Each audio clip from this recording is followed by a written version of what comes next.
Welcome to Just Great Movies. 1985 is our target tonight. And speaking of targets, we target this film, Gotcha, starring Anthony Edwards, who plays a goofy 18-year-old college student who plays a spy-based paintball game called Gotcha. Later, on a trip to Paris, he meets Sasha. You are a weird genius. And then he ends up, for some reason, going to East Germany, where he gets chased by the secret police. But he meets some nice kids. We love it! We love it! We love it! Who love American culture. And he has a great deal of trouble trying to get out of East Germany. Hey, how you doing? Am I in West Berlin now? Sure are. You! I've been wanting to do that for the last 6 months. They don't make them like this anymore. In fact, they only made one like this, and that was it, basically. 1985, great film. It's Gotcha, starring Anthony Edwards and Linda Fiorentino.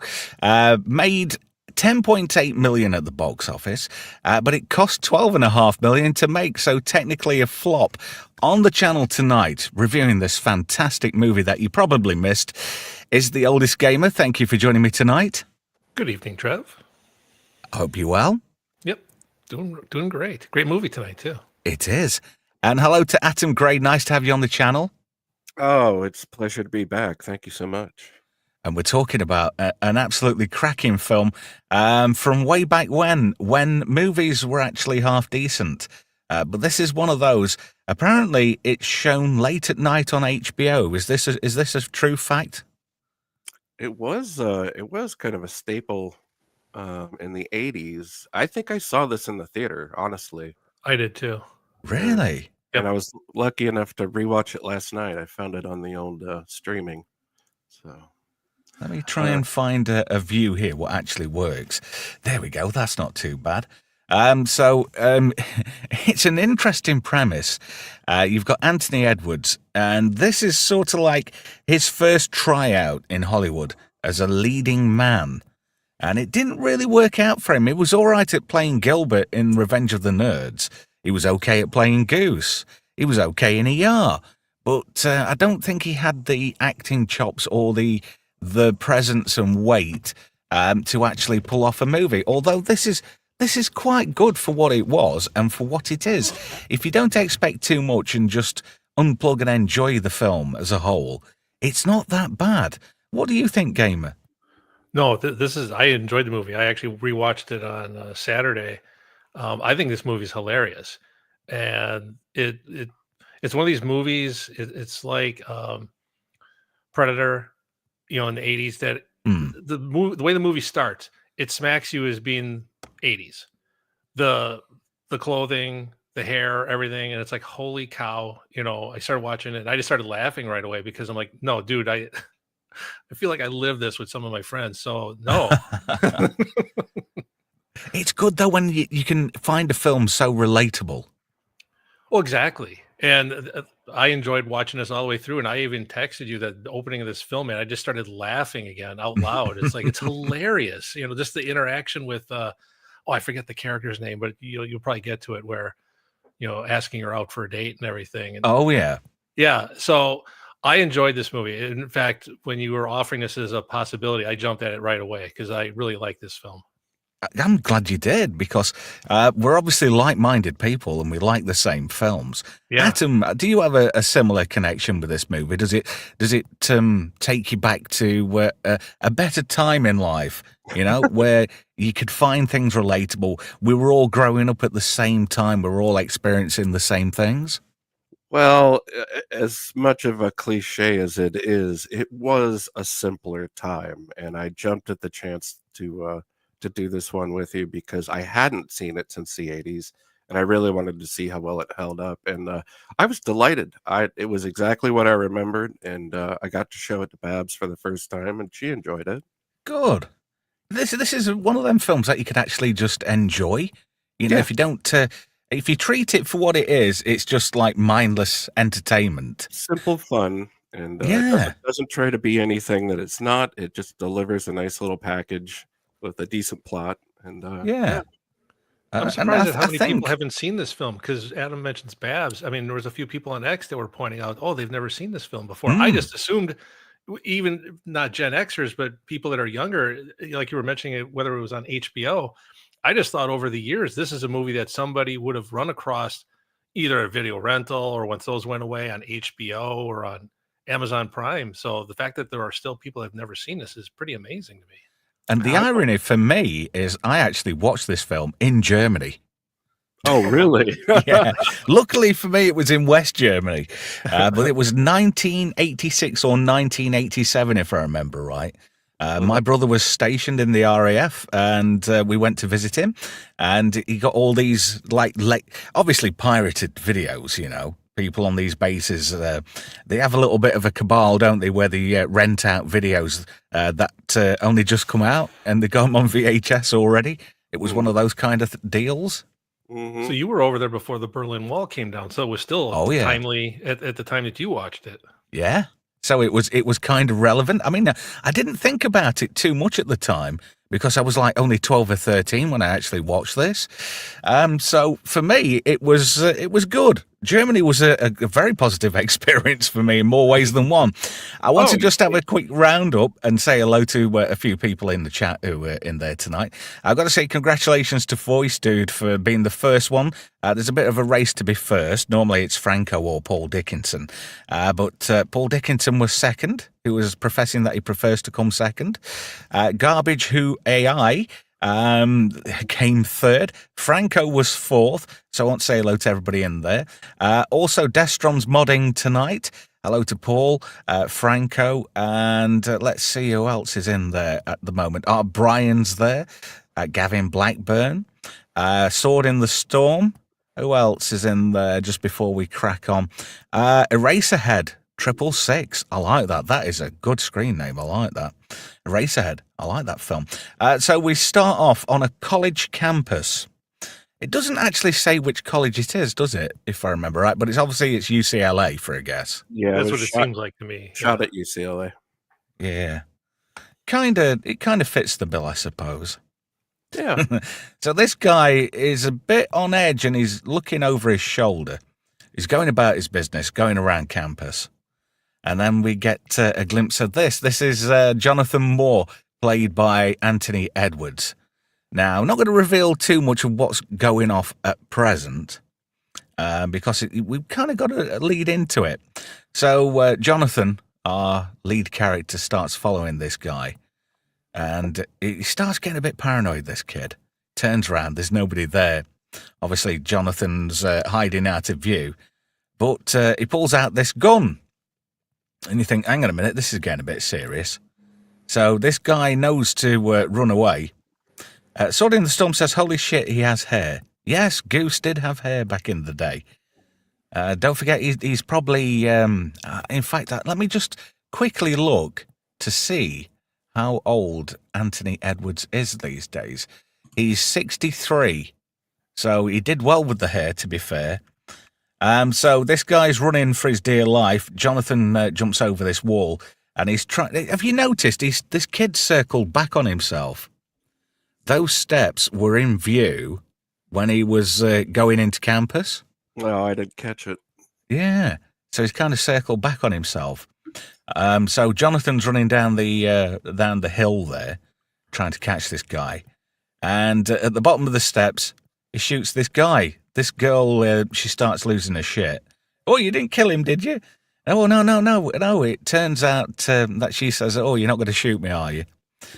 He'd have probably got a date if he had actually said he was going to shoot her. Kind of There you go, lads. If you want to go out on a date with a particularly attractive young blonde, threaten to kill her. You know, that might work. Dollar store Paris Hilton. I don't know. Not my type.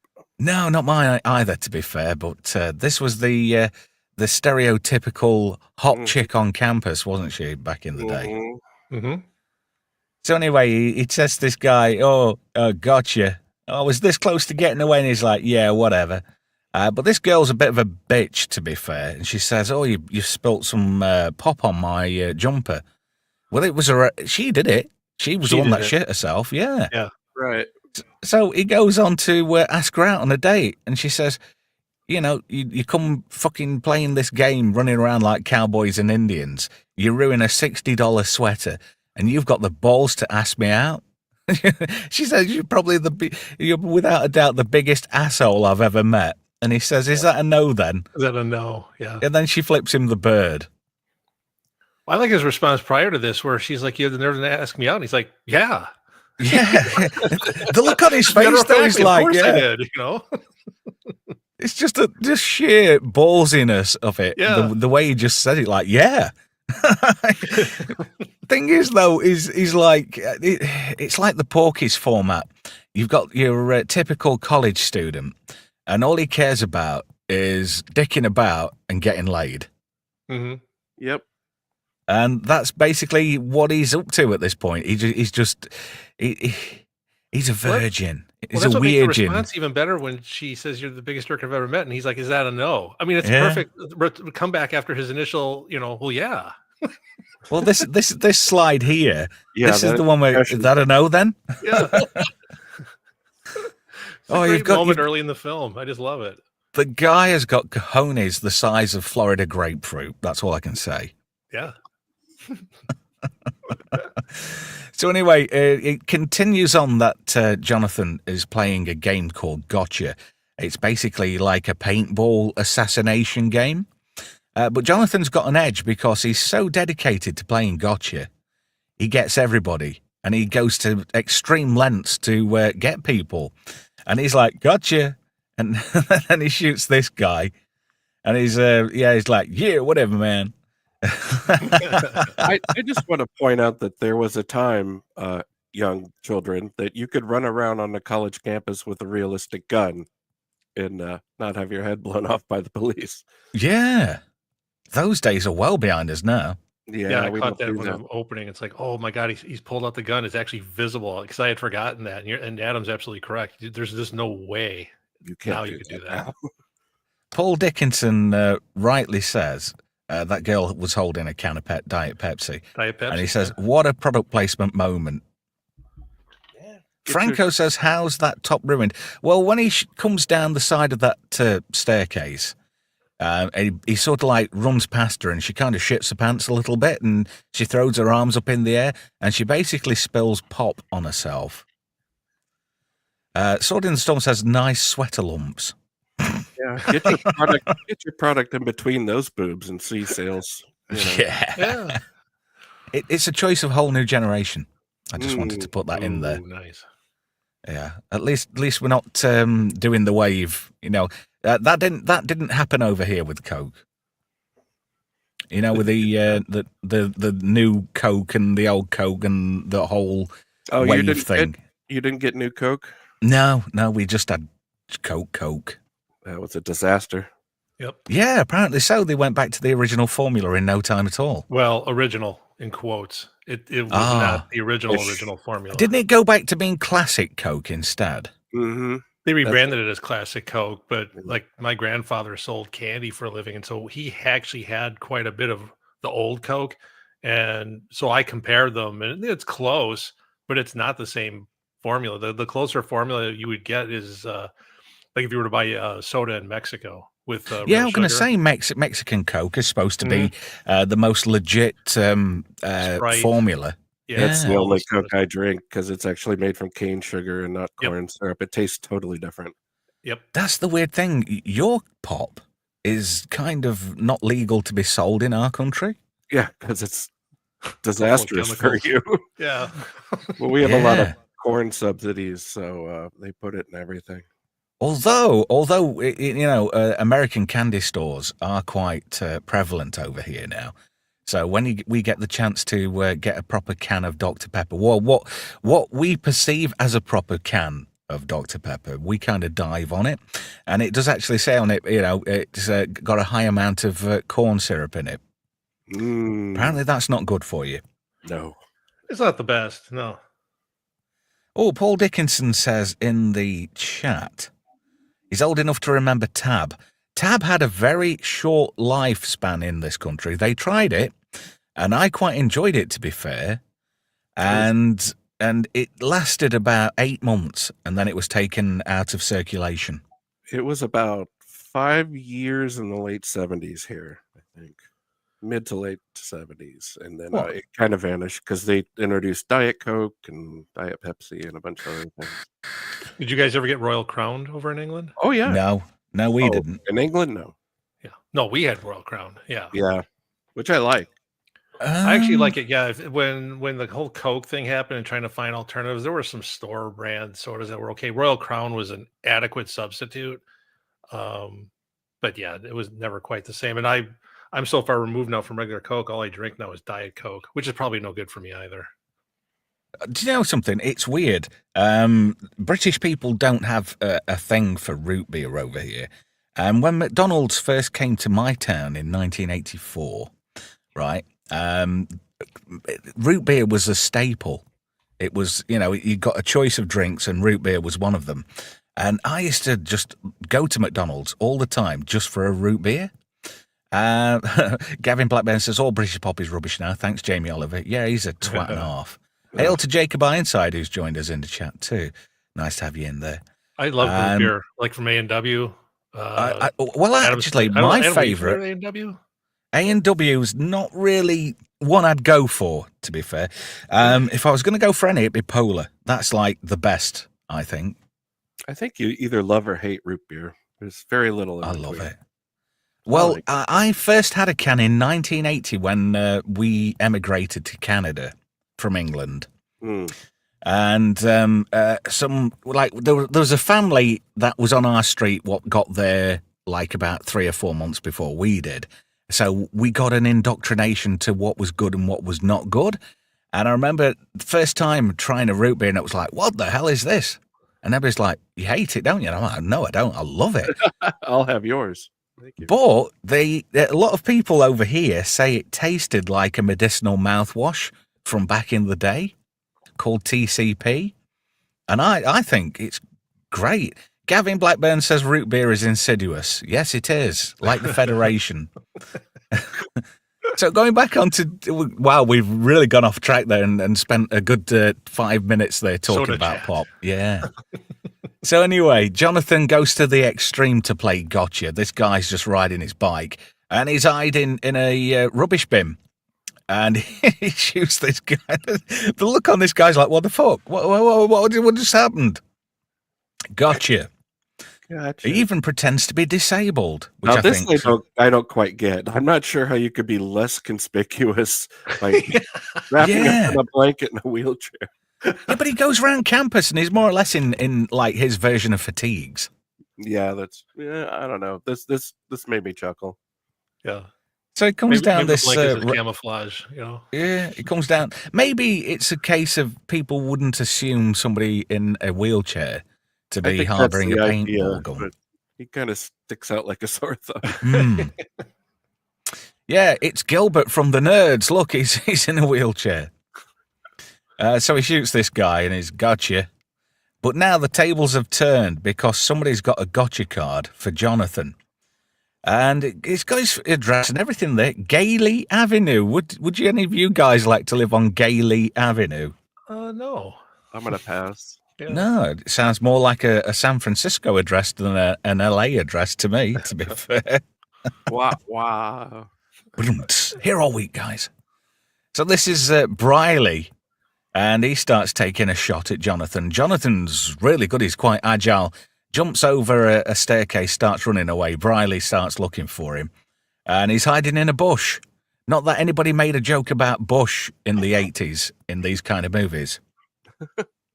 Wasn't that Revenge of the Nerds 2, Nerds in Paradise, where Booger says, we've got bush? Do you remember that? Yes, actually. Curtis Armstrong. It's so weird. Back in that sort of era, he was the exact spitting image of my brother Dean. And it's Really? weird. Yeah. My brother had a perm at the time, so he got curly hair like Curtis Armstrong. Because perms were fashionable back in the 80s. I don't know if you guys remember. Oh, sure, yeah. Yeah. So it was weird, and I kept calling him Booger for years, and he just didn't get it. I love Curtis Armstrong. Anytime he pops up, I'm happy. what he sort of played the same role all the way through the 80s, like in Risky Business or Better Off Dead. He never aged. Nerds. He didn't age until he was like 50. And suddenly, he didn't look like a teenager anymore. Yeah, but when I see him in stuff, like he had a bit of a run like the mid 2000s again, didn't he? He was of on popularity. TV. He was on one of those lawyer shows, I think. I don't know. He was in a short-lived show called Reaper, if you remember that. Mm-mm. Yeah. Again, He he looks like Moonlighting or something for a while. I can't remember. I don't usually watch those, but yeah. But I suppose it's good if you're a jobbing actor and you're getting those kind of gigs. Yeah, he was not hurting. He was doing well. This is Muffy, which is a great name. Bye, Muffy. Muffy, yeah. And Jonathan goes up to her and says, "Oh, are you doing anything later?" She says, "No." And he says, "Oh, do you want to go out with me?" And she goes, "No." And he says, "So you'd sooner stay at home and do nothing than go out on a date with me?" And she goes, "Yeah." Yes. So he's got no game. He's got no technique at all with the ladies. No. Manolo, his roommate, gives him a bit of advice, but he goes into class and there's this tiger here. And he's carrying on. This is Manolo. And if anybody remembers that, that's Nick, is it Nick Corey? He was in Nightmare on Elm Street. Yes. He was in a lot of things in the 80s, and he seemed to have disappeared. Well, he's looking on the good side of 35 here. Not quite convincing as a student, but he's funny enough. Wow, I've just seen a picture of him, and he looks younger now than when he did then. Weird. Bloody hell. Oh, he's changed his name as well. Let's see what's crack-a-lacking. Oh, his name's his real name is Jesus Garcia, also credited as Nick Corey. And he's changed his name to Carol. And he's 62. He's from New York. Who knew? Yeah. And he's not Mexican. He's of Cuban descent. There we go. But he was in loads of... He was like the charming Hispanic boy, wasn't he, in most of these 80s films? Well, I mean, it's not a stretch. It's good casting. Yeah. So anyway, he's talking to Manolo. And this guy here, he was in loads of stuff. Wasn't he the principal in Nerds? He was the dean, wasn't he, of Adams College? Well, it hurts my brain, but maybe. I mean, he's that guy. He's a working character guy. Yeah, David Wall, his name is.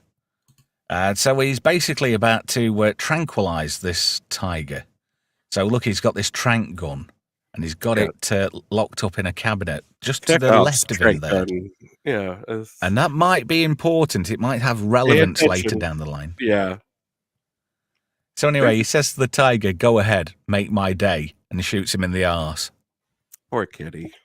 As you do. So anyway, he says to Manolo, "I think I'm never going to get laid." And everything, you could hear a pin drop. Mm-hmm. The record scratch. Yeah, his lecturer turns around, and everybody turns around. And let me just go back a slide. And it's a course teacher says, "As a future veterinarian, you should know that every dog gets his day." I thought that was a good line. But it's just weird, isn't it? Everybody just stopped, turned around, and looked at him. And Manolo's like, he just wants the ground to swallow him up. Everybody knows that Jonathan's a virgin. He's a weirgin. He's not a virgin, he's a weirgin. I think we've all had this moment in school, I think. Oh, look, wherever you see these college movies, there's always the betas. Look at that guy in the green sweater there. Mm-hmm. I'm not too sure on fraternity names, but that's what Beta, Delta, whatever R is. What's the R? I don't know the Greek alphabet, to be fair. I don't either. Yeah. So anyway, I only know trilambs and omega moos. So anyway, Jonathan goes to visit his parents and to discuss his upcoming holiday to Europe. And this is a great line, "Oh, let him go, Al. He'll come back a week in Paris and he'll come back sounding like Marcel Marceau. That is just that's just fucking typical mother line, isn't it? There, to be fair, There's a lot of good dialogue in this scene. it is. It's so underrated.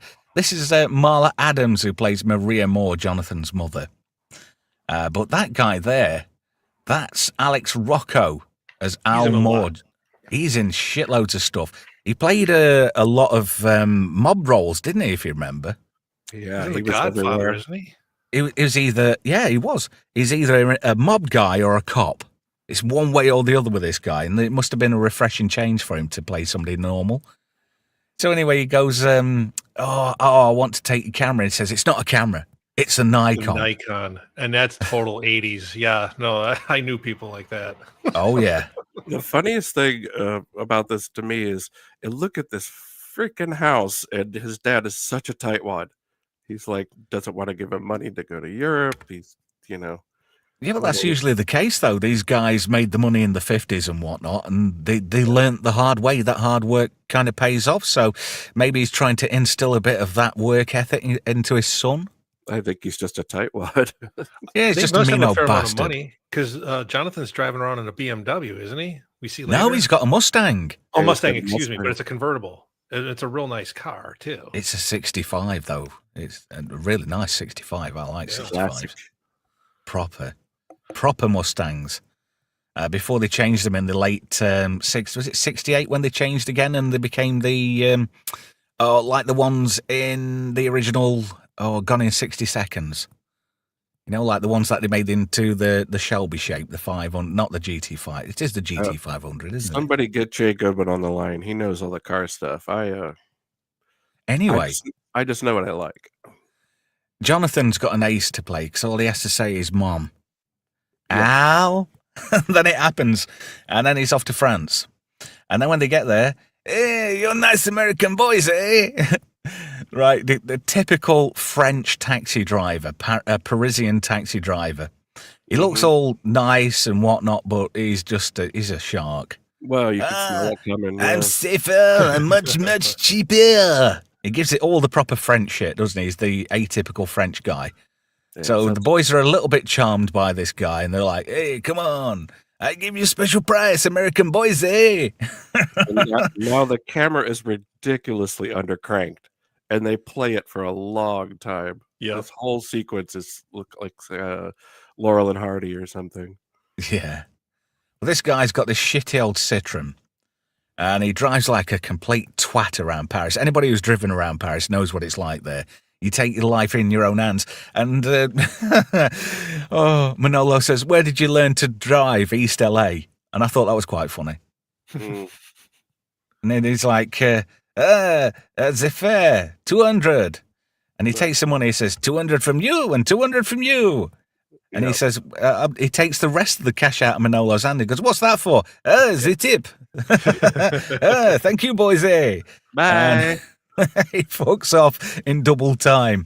So he's basically sharked these kids. He's just took the piss. And he says, I think we just got ripped off. And me go, nice American boys, eh? So they go do the tourist thing around Paris. There's the Champs-Élysées. And Manolo stops this particularly attractive lady and says, this is my friend Jonathan. And then he says, que voulez-vous couver avec moi ce soir, out of that song. And she goes, what? And he says it again and she slaps him across the face. Hey, you asshole. Not like... yeah. And he says, what did I say wrong? He says, would you asked her to go to bed with you. And it's not like anybody to get racially abused in France, because I was racially abused in Euro Disney several years ago. Hey, you fucking English, you all the same. I didn't even do anything. I just stood there waiting for a bus. Arsehole. I've only had that experience in Amsterdam. I was treated quite poorly while I was there. Really? Mm-hmm. Yeah, I would love to see the rest of Holland, but I just found Amsterdam just horribly rude. Yeah. I don't know. The several occasions I've been to Amsterdam, it's been perfectly fine. It's been great. I don't know. Maybe it's because you're not European. Maybe I should go with you next time. Yeah. Mind you, I might have prostate trouble because I'm not European. Well, then you should stay on the pot. Well, yeah, maybe. You never know. Or maybe get some of those Inconti pants. So anyway, they go and look at the Louvre.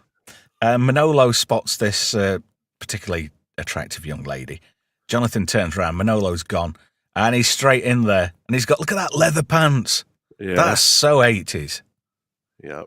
I don't think you get away with leather pants. Not like that anyway. Jesus. It's uncomfortable. Yeah. I'm surprised his dick even works. Oh, God. I can imagine it. He'd be wetter in there than Smilex. Mm-hmm. Old Smilex and is wetter than an otter's pocket, bless him. Hello, Smy. Hope you're well. So, yeah, he goes and chats this girl up and he goes, I am Carlos from Algeria. Have you heard of me?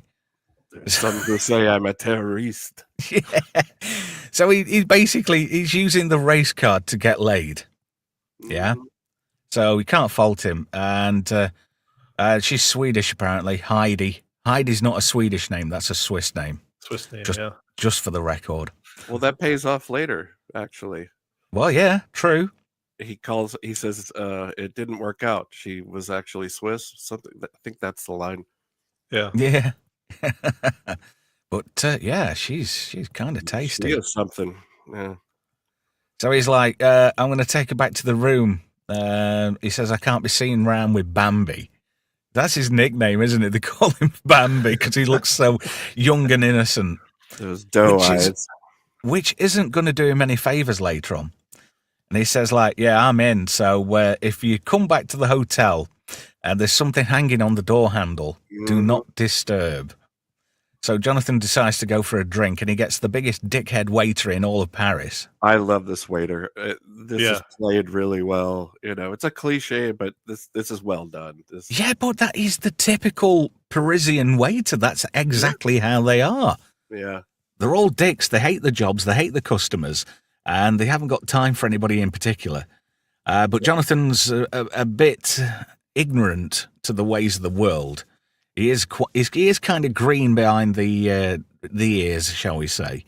And he wants a drink, and he says Pernod. Pernod, yeah. He's like, Pernod? Yeah, what's this here? And he goes, Pernod. Oh, Pernod. And he brings in the drink, and he goes, Victor who? With water? It just keeps escalating. The emotions are really good. So anyway, yeah. He comes back with another drink for him, and he goes, Pernod, Victor Lou. It's a great back and forth. Yeah. Oh, it's just so silly and dumb, but it works to great effect. Yeah, it works. It's like Anthony Edwards has got real comedy timing in this. Mm-hmm. I don't know whether it's because he'd recently come off the back of doing Nerds, you know, and he'd got that whole comedy vibe going. But it certainly worked to his advantage. Now, he keeps looking across to this rather dashing young lady. This is Linda Fiorentino, who plays Sasha Banachek. Or is she? We might find out she's from Pittsburgh or something. Lots of red flags and sirens going off behind her. Yeah. You never know. She could be from Ohio for all we know. Mm-hmm. Or not far away from Ohio. There we go. Pittsburgh. Yeah. Cheryl Brewster, the spy from Pittsburgh. Oh, kind of gave it away there. Sorry. Oh, no. Spoilers. So he decides to go for broke, and he goes, I thought I'd come up and say hello, and, can I get your drink? She goes, I've got a coffee. Thing is, though, Linda Fiorentino's got quite the deep voice already.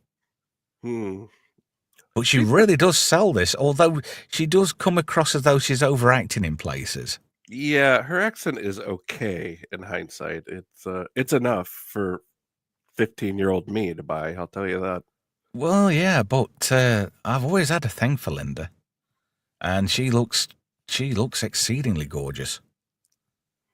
I'm not really a big fan of blondes, you see. I'm not either. Brunettes or redheads for me, I'm afraid. What was funny is when I saw Men in Black, I didn't immediately connect that she's the same actress, and somebody told me it's like, oh, it's the girl from Gotcha. I'm like, no, it's not. And I had to look it up. I'm Yeah. like, oh, yeah, no, it is. Yeah, wasn't she a coroner or something? Yeah. In the first film? Yeah. Well, yeah. Yeah. She didn't last long, though, at MIB, though. No. So anyway, Jonathan's going for broke, and he's like, "Oh, I just thought I'd come over and say hello. I'll go back." But she's thinking something here. We get to find out this is a bit more insidious than we first thought. It's not all innocent. Everything here is all with intent. You know? She's scheming. Oh yeah. Franco says she'd look better with longer hair. She does look quite gorgeous with longer hair, but she still floats my boat.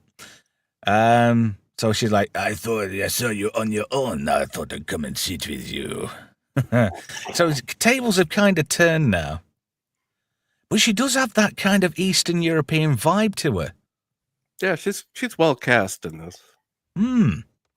Although with a name like Fiorentino, I'm guessing she's of Italian descent. I would think. Yeah.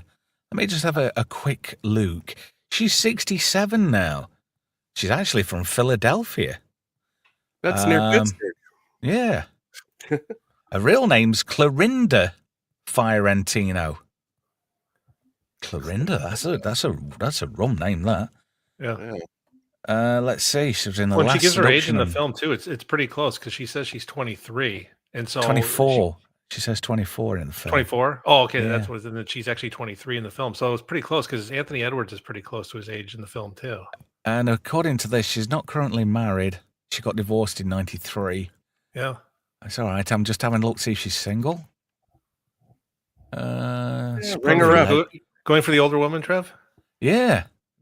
She's not older woman for me. She's just right. I like older women. Always have, always will. Maybe she can throw that Czech accent at you. Yes. Maybe you'll do me, huh? Well, no, she's 67, love. You might prolapse now. Oh, jeez. But look, she's just so, even having a smoke, she looks gorgeous and charming. Yeah, she does smoke all the way through this whole thing. Oh, yeah. I bet she does. You know what they say? Chicks that smoke poke. Yep. And it's true. And then Jonathan's like, I would kill or die to make love to you. And she's like, I know. I know. So now he gets to turn the tables on Manolo. He takes her back to his room. And she knows what's coming here. But yet again, it's, it's quite insidious. There's more to it than meets the eye. And Manolo's like, oh, it didn't work out. Because he's got the headphones on. He's kind of shouting at Jonathan. Also, that Playboy magazine will be a running joke here, too. Yeah. It'll backfire on him a little bit later on. Funny thing is, Manolo must have got that out. No, he bought it at the newsstand, didn't he? I remember now. Yeah. He says, oh, you don't need to understand French to understand that. Mm-hmm. There we go. So anyway, he says, oh, you must be Sasha. Jonathan says, you must be going. And we know what's going to happen here. She's took his cherry, bless. And we all get a little side boob. So that's nice. Yeah, I got a bit close to the bone with a boob. It might have been on last week's show or the week before that. I can't remember. What was it?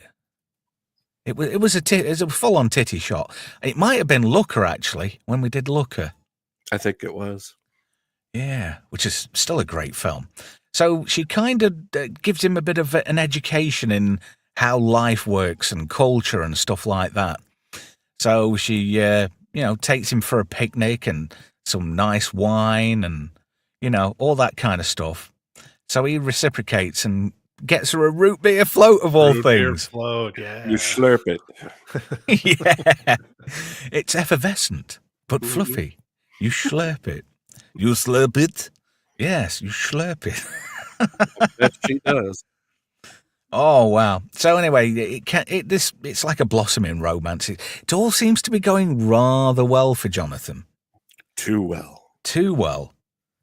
Sasha's bought him a rose and They've gone round an artisanal French market.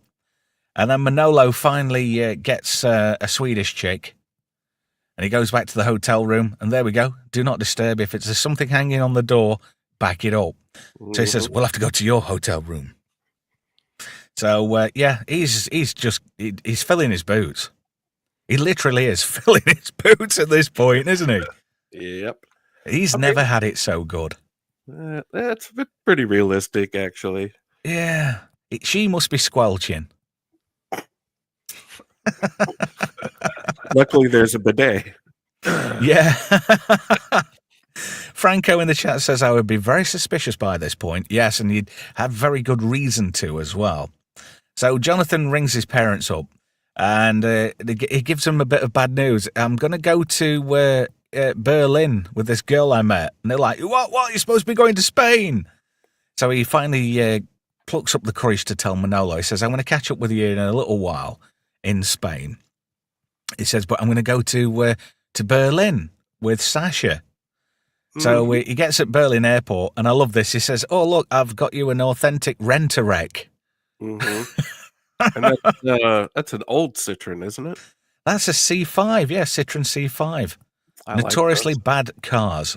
Look how they narrow tip those over tires quite are. easy.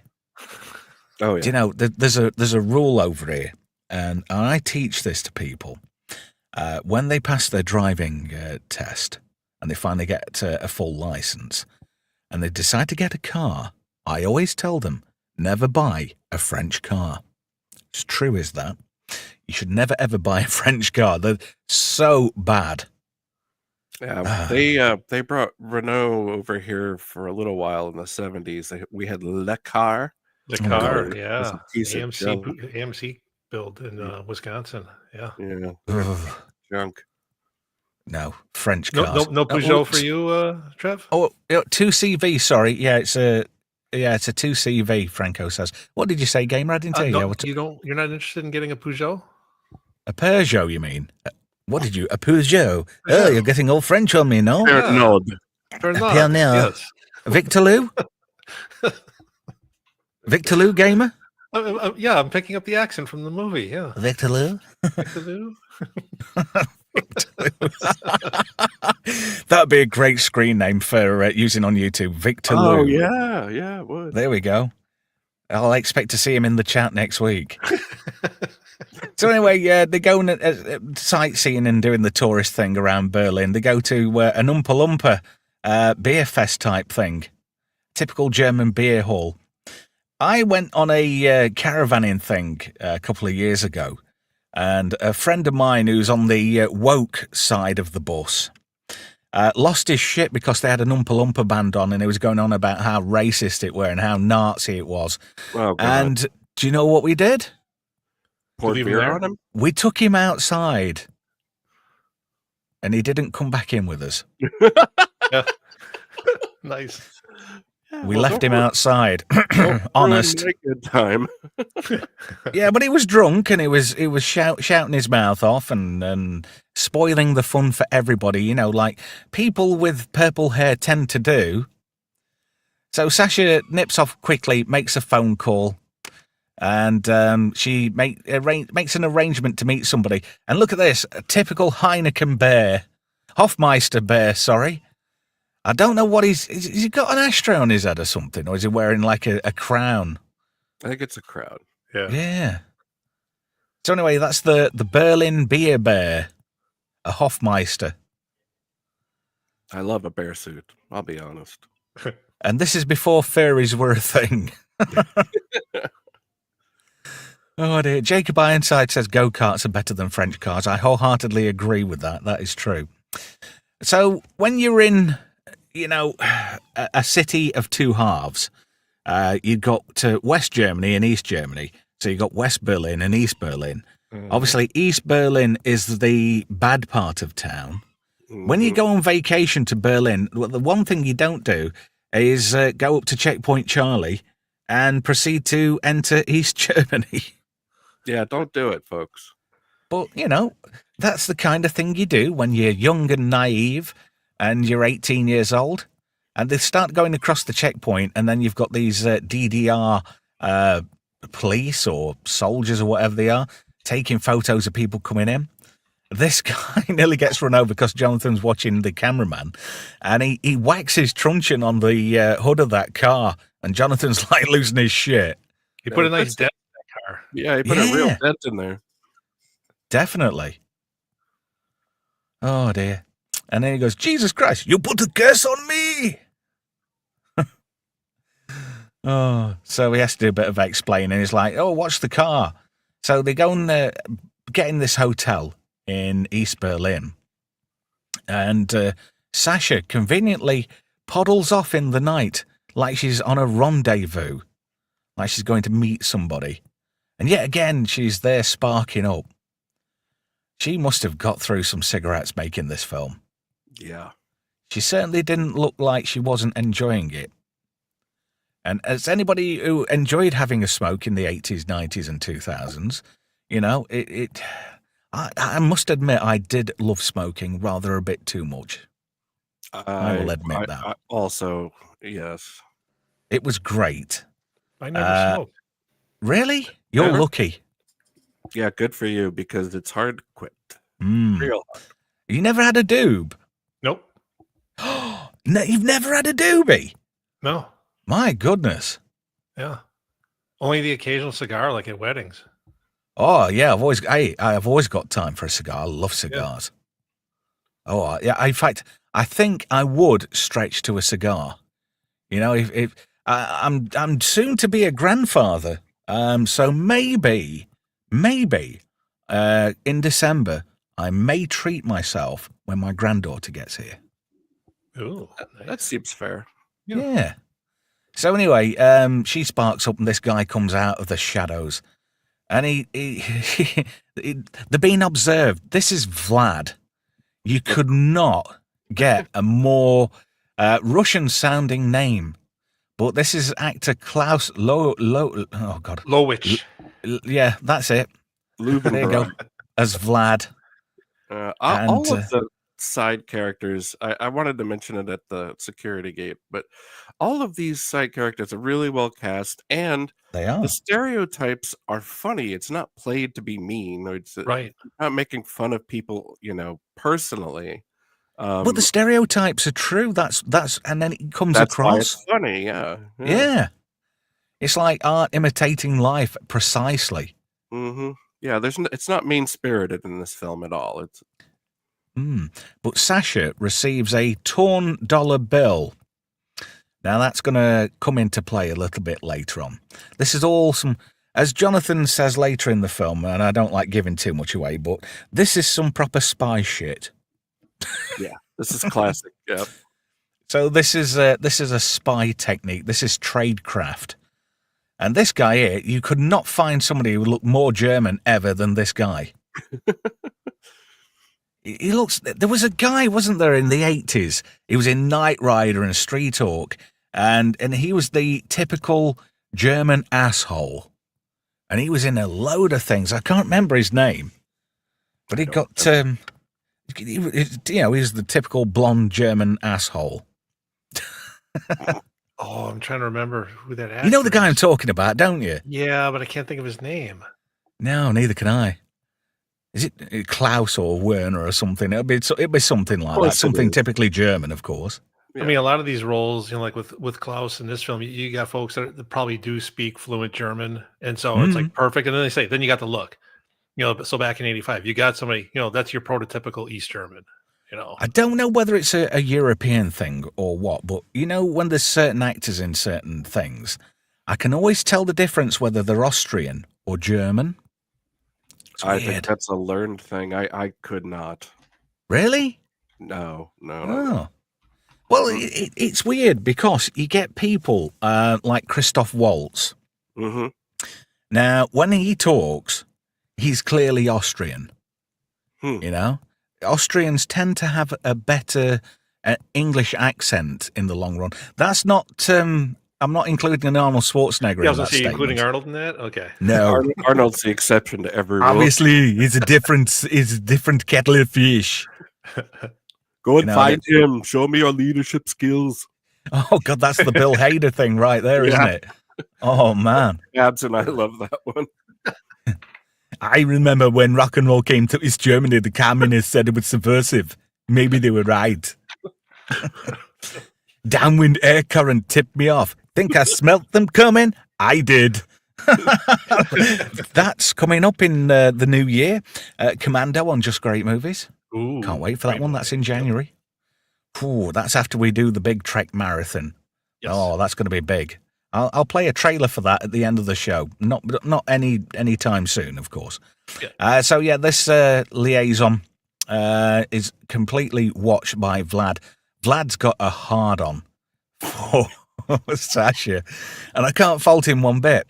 Nearly got a side boob there. The curve of Jonathan's shoulder and neck, you could almost put in an imaginary boob in there, like make your own side boob. I have. Mhm. How did I know you were going to say that? Yeah. So the next morning, Jonathan's all like, "Oh, we'll do all this touristy shit," and Sasha's like, she's like, "Yeah, you're cute and you're sweet and all. Probably why I picked you." But she's quite duplicitous.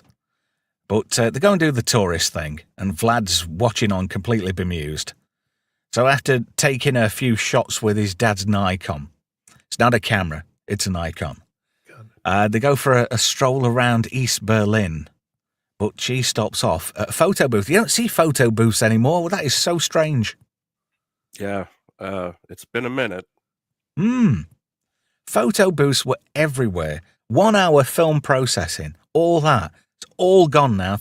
Let's go digital, everybody said. Digital, it's obviously the way forward. Yeah. And Gavin streaming, too. Gavin Blackburn has come out with a cracking comment in the chat. He says, Vlad looks like a chubby Clarence Boddicker. Clarence let himself go. Yeah.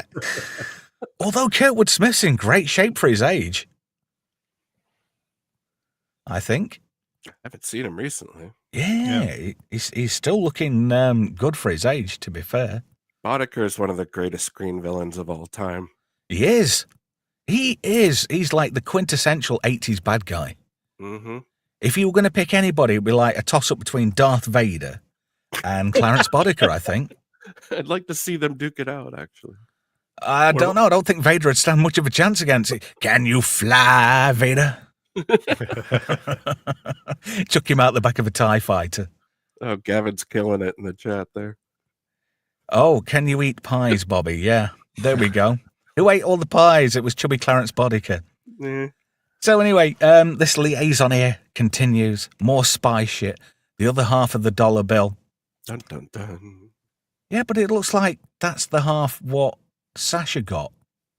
They don't match visually. No, they don't. Because that's the half that Sasha had. Well, Didn't she just hand it to her? She hadn't put the other piece next to it. Or is it, no, were we doing this in reverse order? Oh, yeah, I think, she must have handed it She over. put it down first, yeah. Because there we go. Sorry, my bad. So she pieces the dollar bill together. And in exchange, she gets a roll of film. It doesn't look like Kodak to me. No. Even Kodak's not a thing anymore. Isn't that weird? Well, they make digital cameras now. Yeah, somebody told them a guy who worked there invented one of the first digital cameras, and they said, no, scrap it. It'll never work. Mm-hmm. Whoopsie.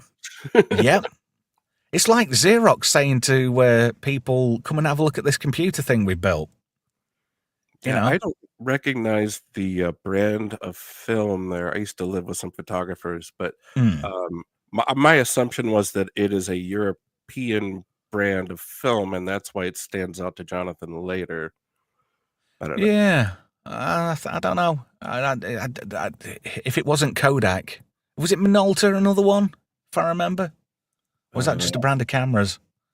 I can't remember. Yeah, modern film, I would say that's Fujifilm, but this is the movie. Yeah, Fujifilm, yeah. Yeah. I think this is pre-Fuji becoming a way dominator. Yeah. Yeah. Yeah, because this is like 84 when this was shot. So anyway, we're digressing about stuff what's not factual for the film.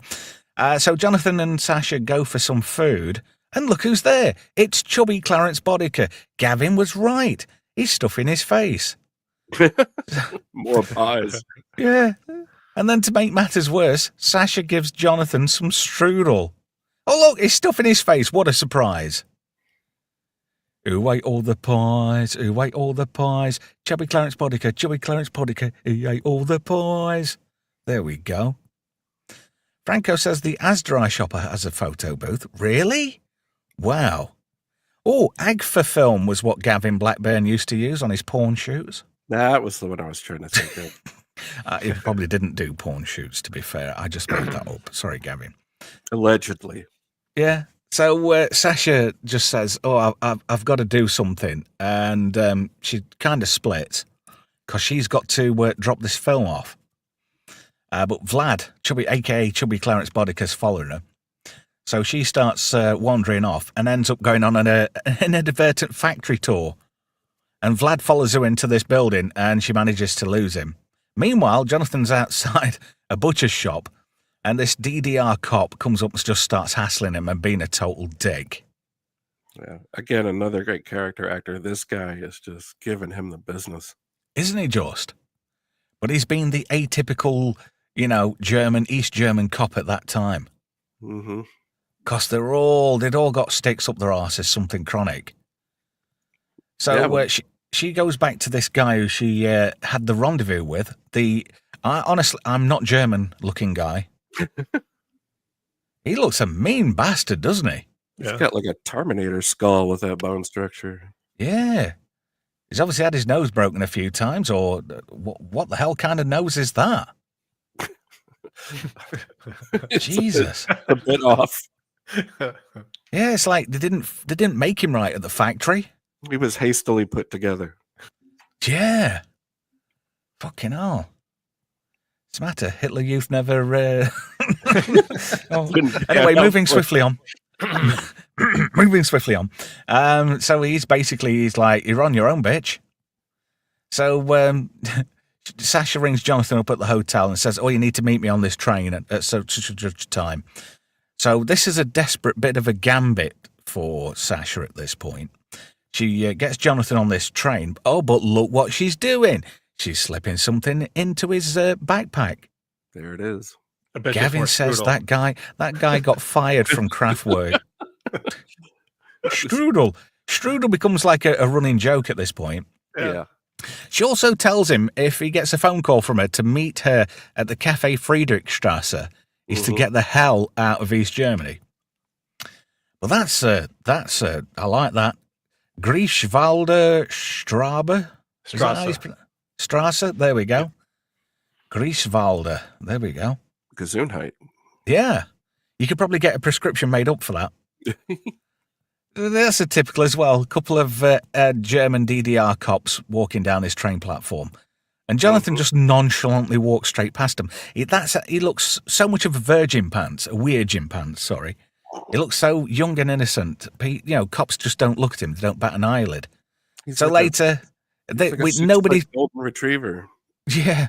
Nobody saw this coming. Sasha rings Jonathan up at the hotel and asked to meet him at the Cafe Friedrichstrasse. I did not know that was coming. I was in complete shock. I am Jack's complete lack of disbelief. Anybody else at this point? No. It's all a bit convenient, isn't it? Yeah, setup and payoff is the nice way to say it. I'm thinking honeypot. Jonathan got honeypotted. Mm-hmm. And what a honeypot it is. Worth it. Oh, yeah. Jonathan regretted nothing. No. Ask Jonathan how he knows.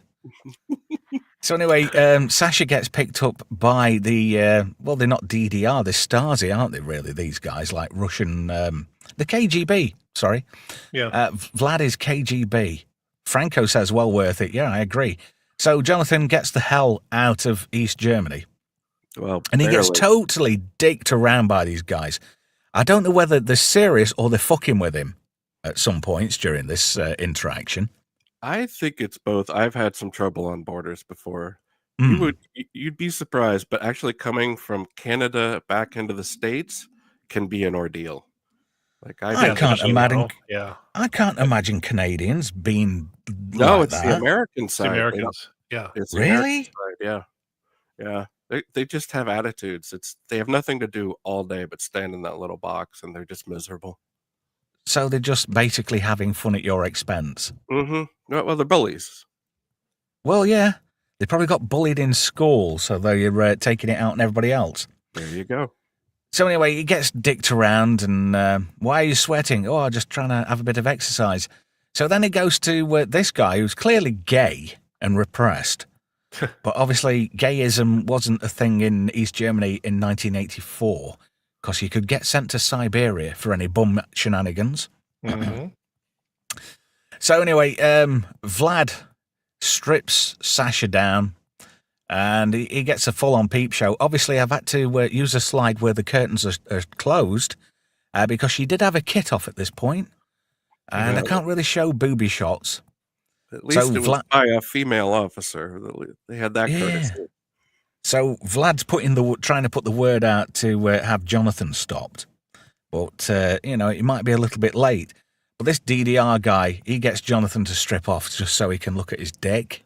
Mm-hmm. That's all this is here. Repressed gay guy. He wants to see a bit of cock. Well, he cracked a joke, too. That's what triggered this. If he hadn't cracked a joke, I don't know that he would have gotten the strip searched. Really? I just because he's like, is that a joke? And then he's like, follow me. And then that what leads to this scene. Yeah, I'll show you what a joke is. Yeah. Well, like Atom was saying with the border patrol, they're that fucking bored. They just, they don't care what happens. But this guy's like, you've committed serious offense. You brought pornography into the DDR. So, this guy's going to sell it to some pervert later. Well, I think he's going to claim it for himself, quite frankly. Yeah. So anyway, I can confiscate this and it'll be going home with me, Yeah. He gets to the next window and this lady is like, oh, your visa has expired. So he's like, oh, you've got to buy a visa.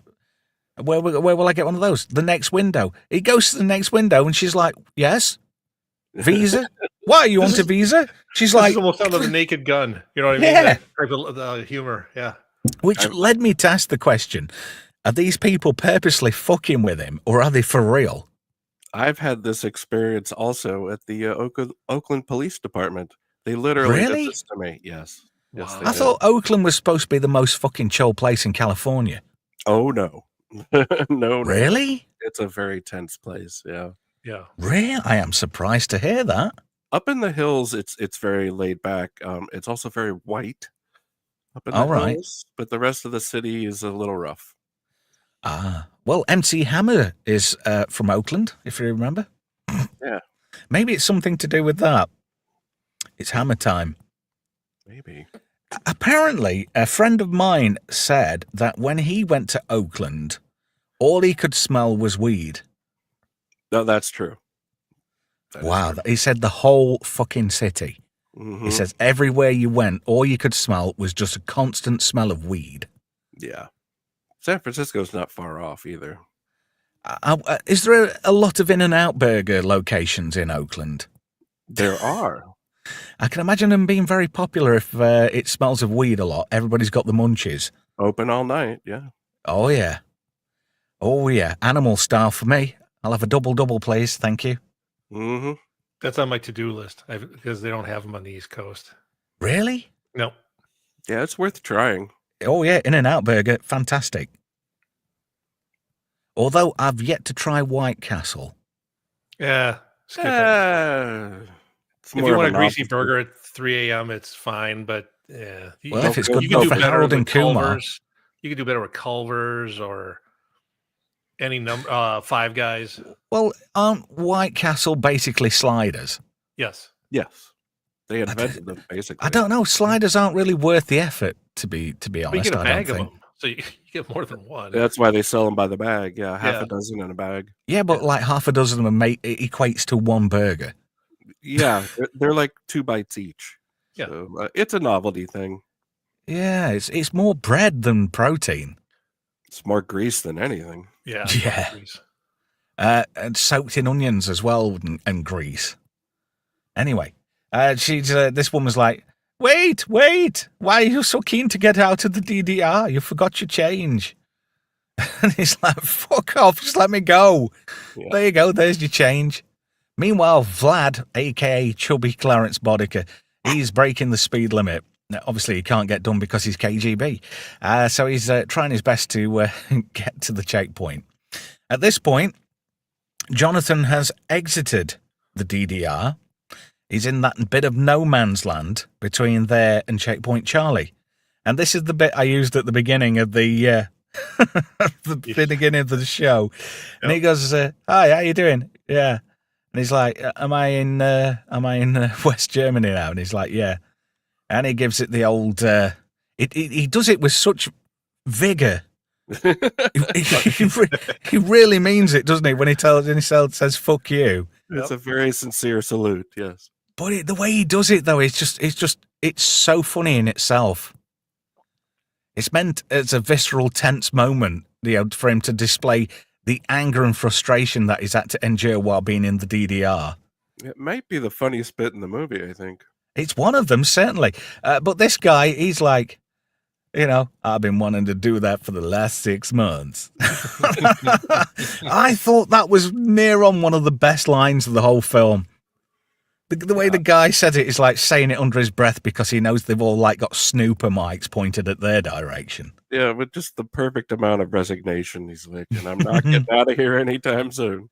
But he's like the whole look of disdain for the East Germans. Mm-hmm. Even this guy hates them. But Vlad turns up too late. Yeah, have you seen this? Have you seen this American? Oh, he's too late. He's already gone. And he says, "This is what we get for having moron Germans." And he's like, "Russian pig." But he says it under his breath. But when Jonathan gets back into West Germany, there's a slice of Americana for him there. There's a BK. Thing is, though, if you'd been in that environment where it's just so sterile and devoid of fun and, anything from the West, first thing you're going to do is get a taste of home, no matter how slender it is. Yeah, and he embraces it. Yeah, he keeps saying the word American. I want an American cheeseburger with American cheese and some American fries and an American chocolate shake. See, I wouldn't have had a chocolate shake. I would have definitely gone with the root beer, but that's just me. Yeah. Root beer all the way.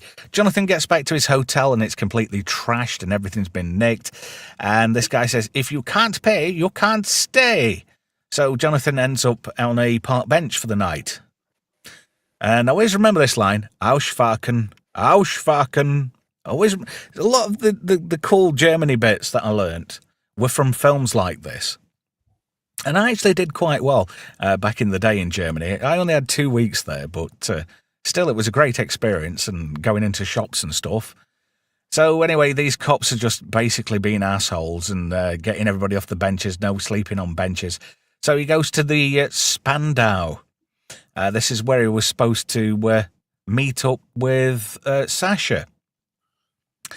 So he ends up meeting Anna.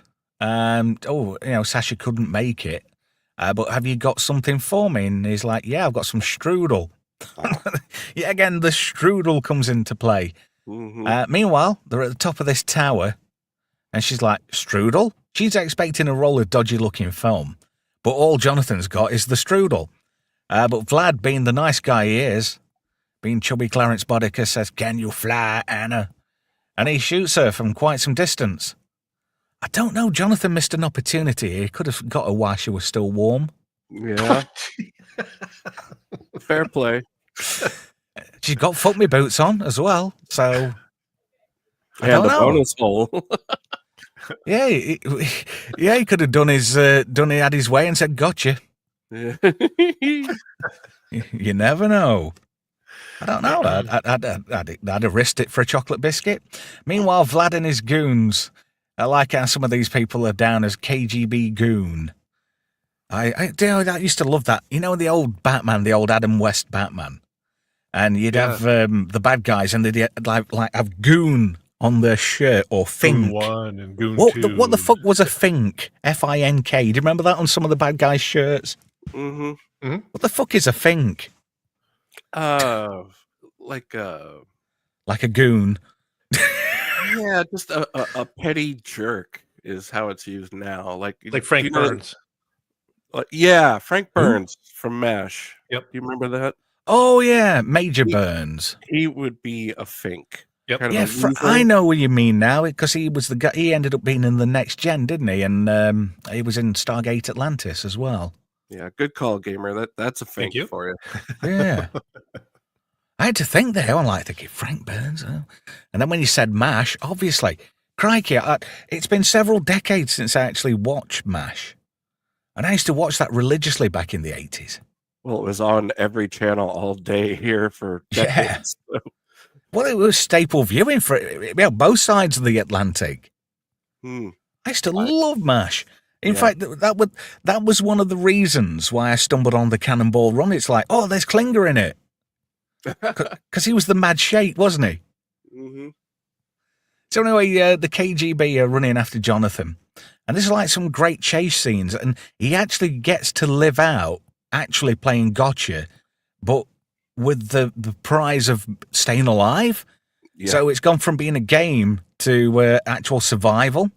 Yeah, the whole hiding under the stairs is using the skills that he was doing this for play. Yeah. Yeah. Franco says in the chat that MASH turned into the Alan Alda show. It did. It did. And the thing is, not many people know this, but it did actually spawn out a couple of offshoots. Wasn't Trapper John MD a spin-off of MASH? Yeah, same character. Yeah. After MASH was a show. Yeah. Right after MASH. That didn't do very well. No, it did not. It's like when the Dukes of Hazzard had a spin-off. Can you remember Enos? Oh, God. What a show. You're giving me flashbacks. See, I was lucky when I lived in your neck of the woods, shall we say. The TV that we got came from Spokane in Washington. So yeah, that's how far into Canada I was. Wow. But the TV station was so powerful that it came from Spokane. I can't remember whether it was an ABC or a CBS or what, but we only had 3 channels in the town where I lived. We had CBC at 3 o'clock on the dial. At 6 it was ABC, and at 9 was CBS. I always remember that. Well, most of us growing up only had 3 channels. Yeah, not counting PBS. If you were lucky, you could get a PBS on the UHF dial. Yep. Wow, God, those were the days, eh? 3 channels. So anyway, Jonathan, he uses his skills well, like Gamer said, and it's become an actual game of survival. So Jonathan makes a run for it. He gets to this top bit and then goes, shit. There's a big, massive wall at the side of this Spandau. Well, Spandau's a prison, isn't it, if I remember right? I don't know. It's as if it's Spandau Ballet. Yeah, I thought it was where the ballet came from. So yeah. So Jonathan's not got much option at this point, and he turns around. Vlad's coming at him. He's going to take a shot. And do you know there was no stuntmen on this? This is actually Anthony Edwards jumping off. Oh, no, thank you. He did a few stunts early in the film. I wasn't sure if this was him or not. So it's him, because when he hits the water and he comes back up and he swims across, it's him.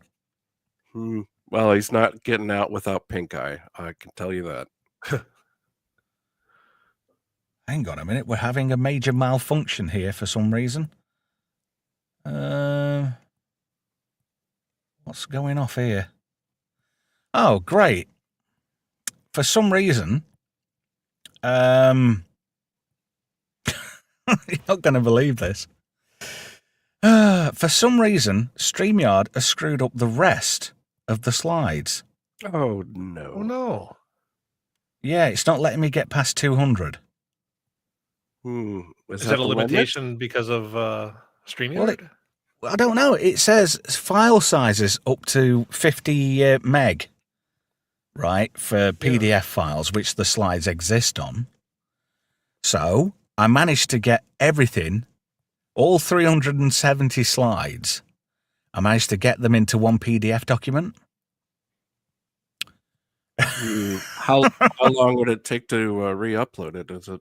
Well, I'll tell you what, I can actually do it while we're talking. All right. Because luckily, the software that I use has just come out with a completely free version, because before there was 3 products. There was Photo, Designer, and Publisher. This is Affinity, of course. Now, Canva bought Affinity, and Affinity have just made one product called Affinity, which has gone straight to version 3, right? So that's kind of good for me to be, because this is so embarrassing. So now I've got all 3 products of what I was paying for before for free, right? So everybody, if you do like arty stuff, I do. yeah, go to Affinity and get it downloaded, because it's well worth it. I'm writing it down. Right, so PDF. So you were asking a question about Spandau, whether it's a prison. This is the Citadel. It's not the same as the Spandau prison where Hess was held. Right, so I'm just about to export the rest of these files. Having to do it live, flying by the seat of my pants. We'll do it live. Well, it's exporting the item now, so we can just waffle on. Well, I like this location, but one of the things I wanted to check is like the buildings, because I knew they filmed a lot of this in West Germany or West Berlin. Was the burnt out or not the burnt out building, but the crumbling building where Linda Fiorentino's running around from Klaus. And I'm like, okay, where did they film this? Because I was in hard West pressed to Berlin. believe there's a building that bad, but they found a building in West Germany or West Berlin that reasonably replicated a building in East Berlin. But they built a replica Berlin Wall. So when he's doing Checkpoint Charlie, they actually built that in Berlin. Really? To replicate it, yeah. Holy shit, that's dedication to art, It is isn't dedication, yeah. Wow. I'm really impressed by that. Yeah, I would have never guessed that was a set. No. It's like an old gatehouse. That looked really good. Yeah. If anything, obviously they wouldn't have used the real Checkpoint Charlie for security reasons. No, not the real one, but I assumed it was an existing building of some kind. Yeah. Well done. That is a good shout. And the weird thing is as well, we experienced that time when the Berlin Wall eventually came down. Yep. I remember old Ronnie Reagan saying, "Mr. Gorbachev, bring down that wall." And he eventually did. Bless him. Yeah. I like Gorby. Yeah, the West Berliners and the East Berliners is finally like they started whacking hammers, and then you know, the folks that had been crawling under the wire, flying over balloons. I remember as a kid, even as a young adult, it's like they finally had enough, and it's like, what are you going to do? They're tearing down the wall. We're going to just start mass shooting people on television. They were never going to do that. No, I think at that point everybody had been given a solid pass. Yeah. Well, Poland was already pushing the buttons in the early '80s with Valenska and with Pope John Paul II. So I think this was the impetus to finally bring it down.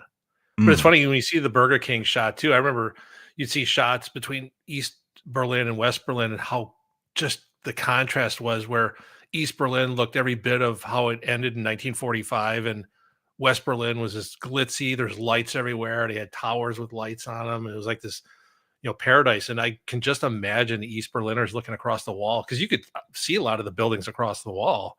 Yeah. Thinking, like, what's going on over there? And I'm living in this squalor, From what I've heard described, I mean, there were apartment buildings that were like right up against the wall. Yep. Where they cut the buildings in half. Yeah. Yeah, you could throw a rock over the wall from certain apartments and stuff. Crazy. And yet, you'd tell people stuff about that and they'd think you were bullshitting them. It was a different time.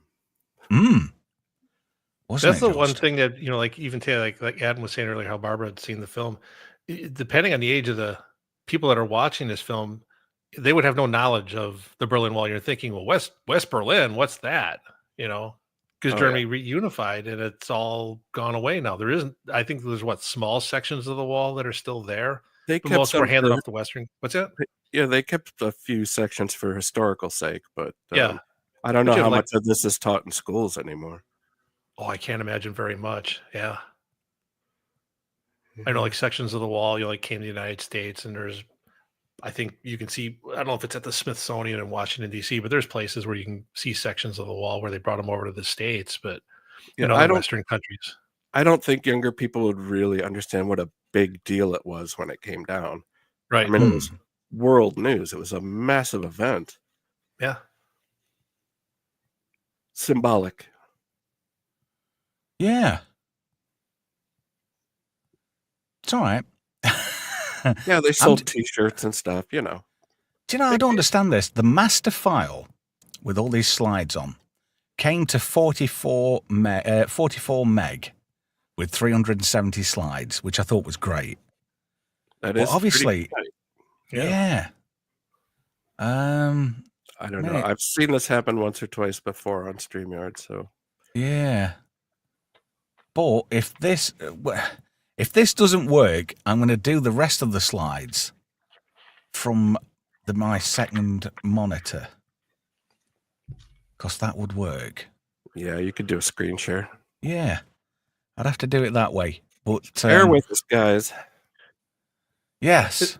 It's weird it would stop the slide within the same PDF, you know, like you were switching from PDF file to PDF file. I just need to figure out how to make that. There we go. That's better. Yeah, it's just making it do full screen now. Fit to page. No, I want full screen, asshole. Oh, Franco's sister has a piece of the wall.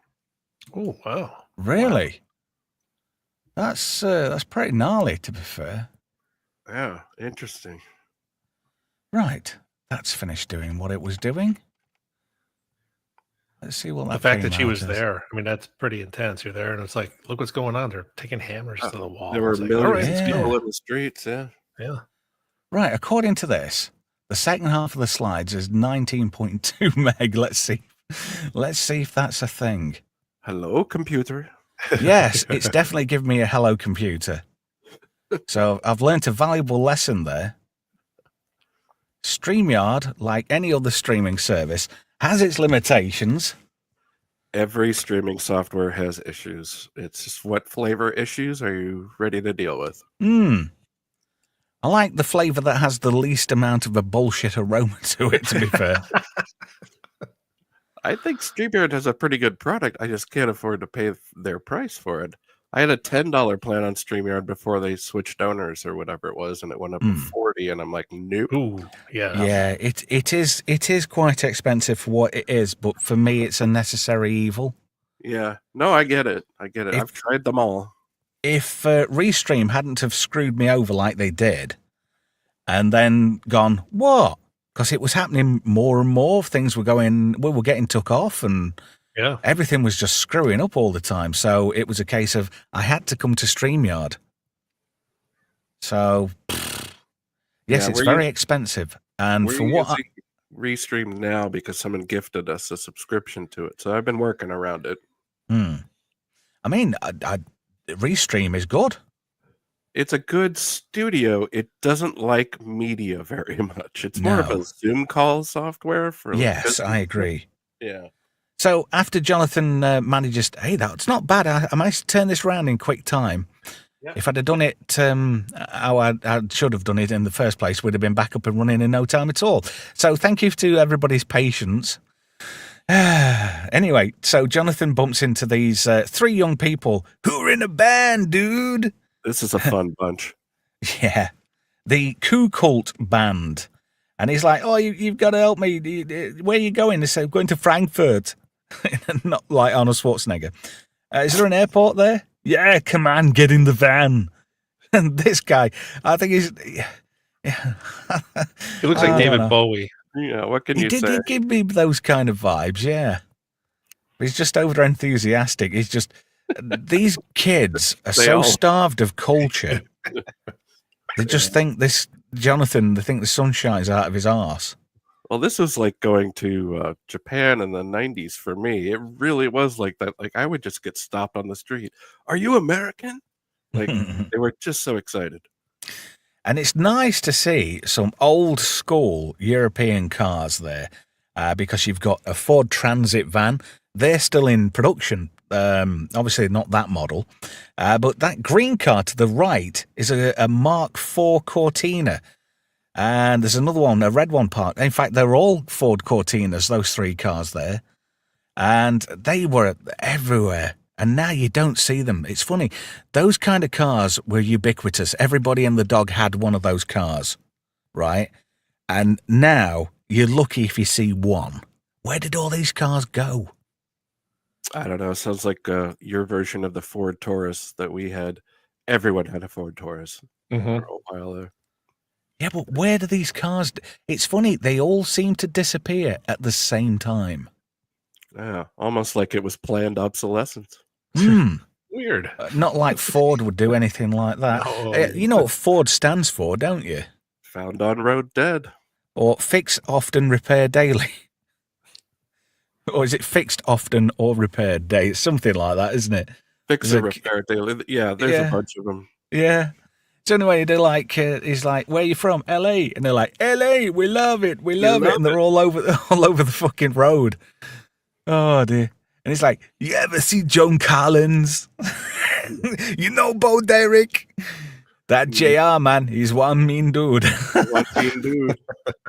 Yeah, Oh, God, JR, he was like the biggest badass of the 80s. Everybody knew who J.R. Ewing was. Yeah. Did anybody have a T-shirt with "I shot JR" on it? I did.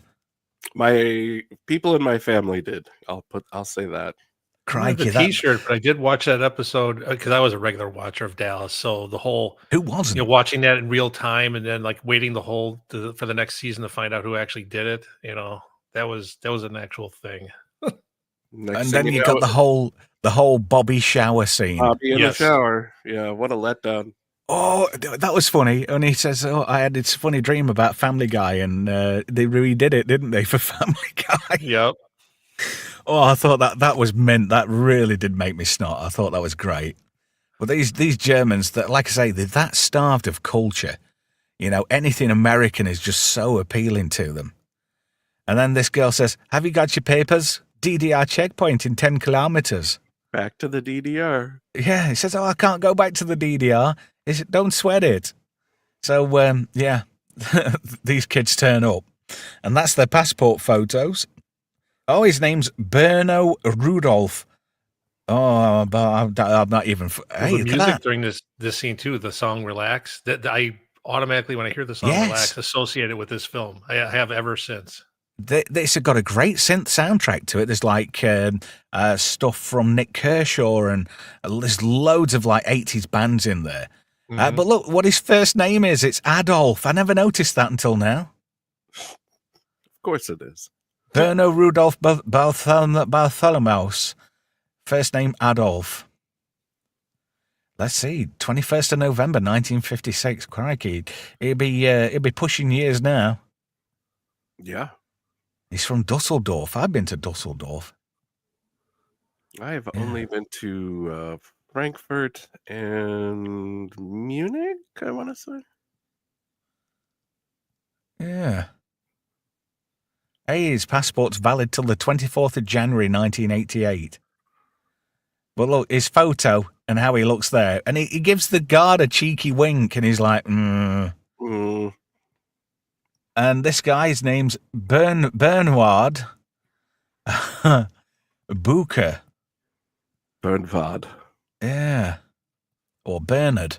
There's a pretty good attention to detail on these German passports. The dating Are they just? sequence, European style versus American. And they're stamped and everything. And yeah. Look at him. There's his photo. That's how he looks now, guys. Same dude. This is before college. He's a conservative. Now he's not anymore. He's been to college. Been to art school. And yeah. He studied modern women's sciences. And Bernhard has never been the same again. And I can't see what her name is, but yeah, she's totally different to how she looks there. And then Jonathan, she's lost some weight though, hasn't she? There, she's like chubby German and quite slender German. Obviously, living that kind of lifestyle, it leaves you without a great deal of food. Well, she's lost the pies. So yeah. So Jonathan gives the passport over and he's like, "Come on, let's have a look at you." And he's dolled up, and the security guard's like, "Fuck me, what the." I've obviously, died and ended up in fucking Bizarro world. Move along. Move Yeah. along. And then they drive off and he's shaking his fucking head. And it's just like, this is probably how we are with millennials and, and the like and their ways. It's just that difference of generation. Yeah. I mean, to a point, yeah. Yeah, They don't because have to listen to their music. yeah, there's one of my daughters, and she's post-grad, and she's studying for a PhD, and some of her friends, I'm like, I shake my fucking head at them when I meet them, because I have to be careful what I say, because apparently I don't respect pronouns very well. Oh, oof. You know? They all have their phones glued to their faces? Pretty much. But luckily, my daughter is devoid of that, and she seems to have quite a good bullshit filter. Well done. She's very, well, that's your problem. I'm doing this. Fuck off. Leave me alone. And people seem to respect that. So I've educated my kids well. Yeah, she's got the Gen X attitude. Yeah, she has actually. Bless her. It's just a shame she's marrying a dweeb. Well, they all do. Yeah, he is a dweeb. Bless him. So anyway, these guys drop Jonathan off at the airport, and he's like, "Oh, Santa Monica Boulevard, we love it, we love it. Rodeo Drive, we love it, we love it. Compton, Crickets, tumbleweeds." Yeah. Or insert any particularly rough part of LA. Anyway, he gets back to the US. There he is at the back there. And that's the Tom Bradley International Terminal, apparently. And I only know that because it says it behind him. And he gets back and he's like, the look of, it's not a smug look. It's like, oh, thank fuck. Did you get the airplane reference in this scene? Yes, I did. I didn't. Yeah. Oh, Babs and I are The white zone is for parking. And yeah. Oh, loading, yeah. unloading. The airplane, the movie. Yes, yeah, they do the bit here. Yeah, Obviously, I noticed that. There's no abortion joke in it, but yeah. Well, that's got me thinking of ask me anything. What's the fastest land mammal? That's the cheetah. Is that 1 or 2, that one? I can't remember now. I think that's 2. Oh, that makes me piss. You know where that space shuttle's coming into land and there's like that kid and he starts fucking about with the controls for the landing shuttle. And it's like sound effects from Atari 2600 Yars Revenge. Mm-hmm. Yeah. And the fucking shuttle's spinning around sideways on its nose, and the guys are all like fucking, they got their hands up in the air and they're all like fucking screaming, and it like fucks off and it explodes, and the kid's like he adjusts his collar and fucking walks away dead sheepish. I love that. It's just so funny. Yars Revenge is my favorite Atari game. Really? Do you know why it's called Yars Revenge? I forgot the story, but I did used to know it. It's named after Atari salesman Ray Cassia. Yeah. Because Yar backwards is Ray. Yeah. And apparently he was a dick to the developer, so he was going to get revenge on him, so he called it Yar's Revenge. Yeah, that was one of those games where once you got to a certain level, it never got harder. So once you mastered that hardest level, you could play for 36 hours straight. Pretty much. Wow. Yeah. Nice. Oh, I still love playing Atari. No. Anybody else still got an Atari? I've got me being a retro gamer. I've got a total of 7. I've got 5 2600s. I've got every model, and I've got 2 Atari 7800s, which was the model after, which is the far superior gaming machine, to be fair. I never But had the that. Joysticks are not superior. No, they're not. They're shite. They're the worst fucking joystick.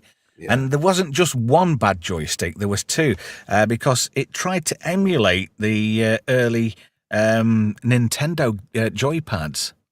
Yeah. It had a 2-button. It had a 2-button D-pad controller, and that was atrocious.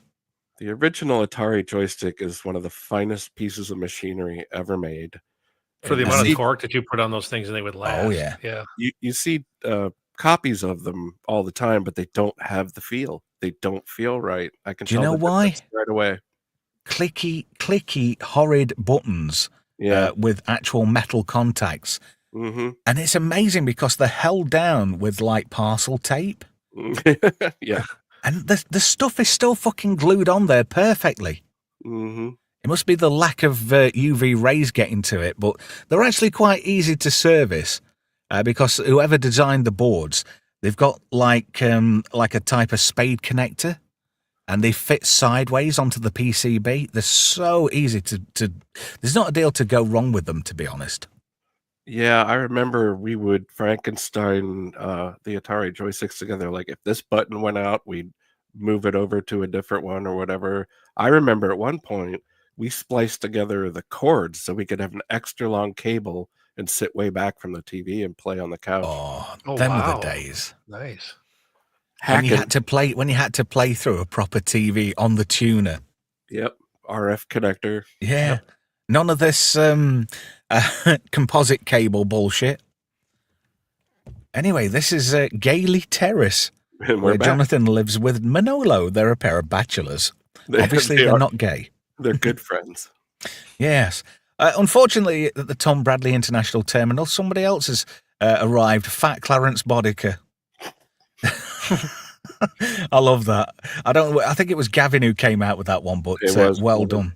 Yeah. I hope everybody's all right in the chat. It's gone rather quiet in there tonight, guys. Let me know you're still alive. But Jonathan starts going through his backpack, and he's got some Kodak film. Hey, who knew? And his dad's Nikon. He's got all his little bits and bobs. But then he notices this roll of film. Where the fuck's that from? But it looks so innocuous. Not even though he's had his bag checked. Anybody would think, if they went through that, it's just a roll of film. Somebody's coming downstairs. I love people's timing in this house. So he's like, what the fuck is this? So the window goes through. Jonathan hits the deck, but don't worry, it's just a football. And Jonathan goes to have a look. Hey, just send the bill to the betas. It's always the betas. Yeah. Those betas. Those actually alpha betas, isn't it, in nerds? Sorry. Hello to Jacob, who's still alive. Gav's still alive. Franco's sleepy but hanging on. Mate, you get yourself to bed, mate. You can always catch the re-rub. Because we've still got quite a ways to go. So Jonathan answers the phone, and it's his parents. Oh, you're back, are you? Come and see us. And his dad's really eager. We haven't mentioned the maid. What's her name? Rosario. Rosario. Yeah, there's a good bit running gag with her. Superman is no home. Yeah. Can't you bring your own pledge from home? No. No, you buy it. No. So yeah, he's like, oh, welcome home, son. Where's my camera? Look at this. So he's not really happy to see his son back from Europe. He's more interested in his camera. Oh, look, there's Rosario there in the red sweater. It's not a camera. It's a Nikon. It's a Nikon. So he gives it him back, and he's like, do you want to explain this? Oh, it's when I jumped in the moat at the Citadel. Yeah. And his dad he's quietly pissed. Yeah. This guy is so, he's internalized. He's internalized everything because his wife is I wouldn't like to say she's a controlling bitch, but she's obviously a controlling bitch. Because all she has to do is go, ow, and then that's it he has to do. Yeah. Night, Franco. He's going to catch us on the re-rub. Apparently you can't beat a good re-rub. You go steady, Franco. You could get repetitive strain injury from all that re-rubbing. And he says, it's all about this. His parents were more concerned that the fact that he might have knocked Sasha up. But he's like, no, it's all about this roll of film. It's like, well, what's on it?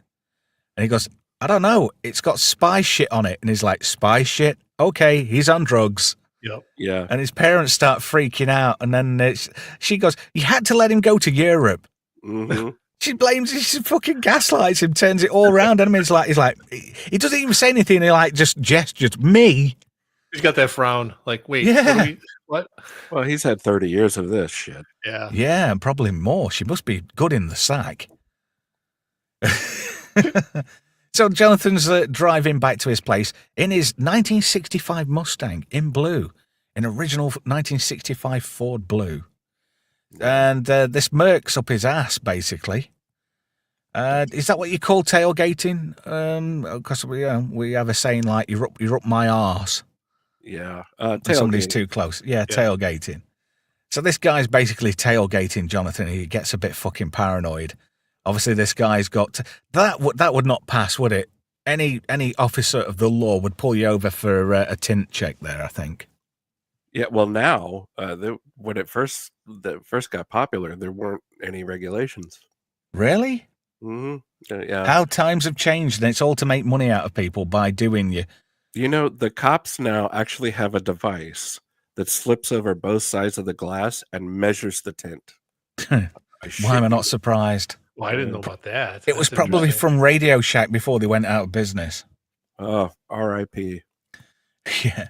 So anyway, this guy ends up crashing because Jonathan basically runs him off the road. Jonathan goes to the nearest phone booth and he tries the FBI. They basically tell him to get screwed. So he ends up ringing the CIA. And he's like, can you give me your address? Yeah, Langley, Virginia. She's like, fuck yeah. Oh, your address in LA. Oh, I can't give you that. So she puts him through to the duty officer. And he's quite interested to get in touch with Jonathan because he already knows about Jonathan. I wonder how. Surprise.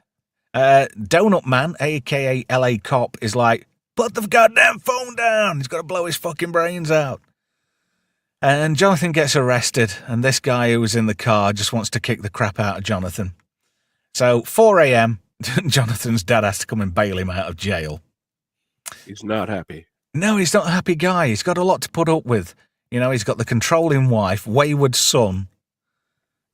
He's got a fuck Nikon camera that he can't use anymore. It's not a camera. What is it, Atom?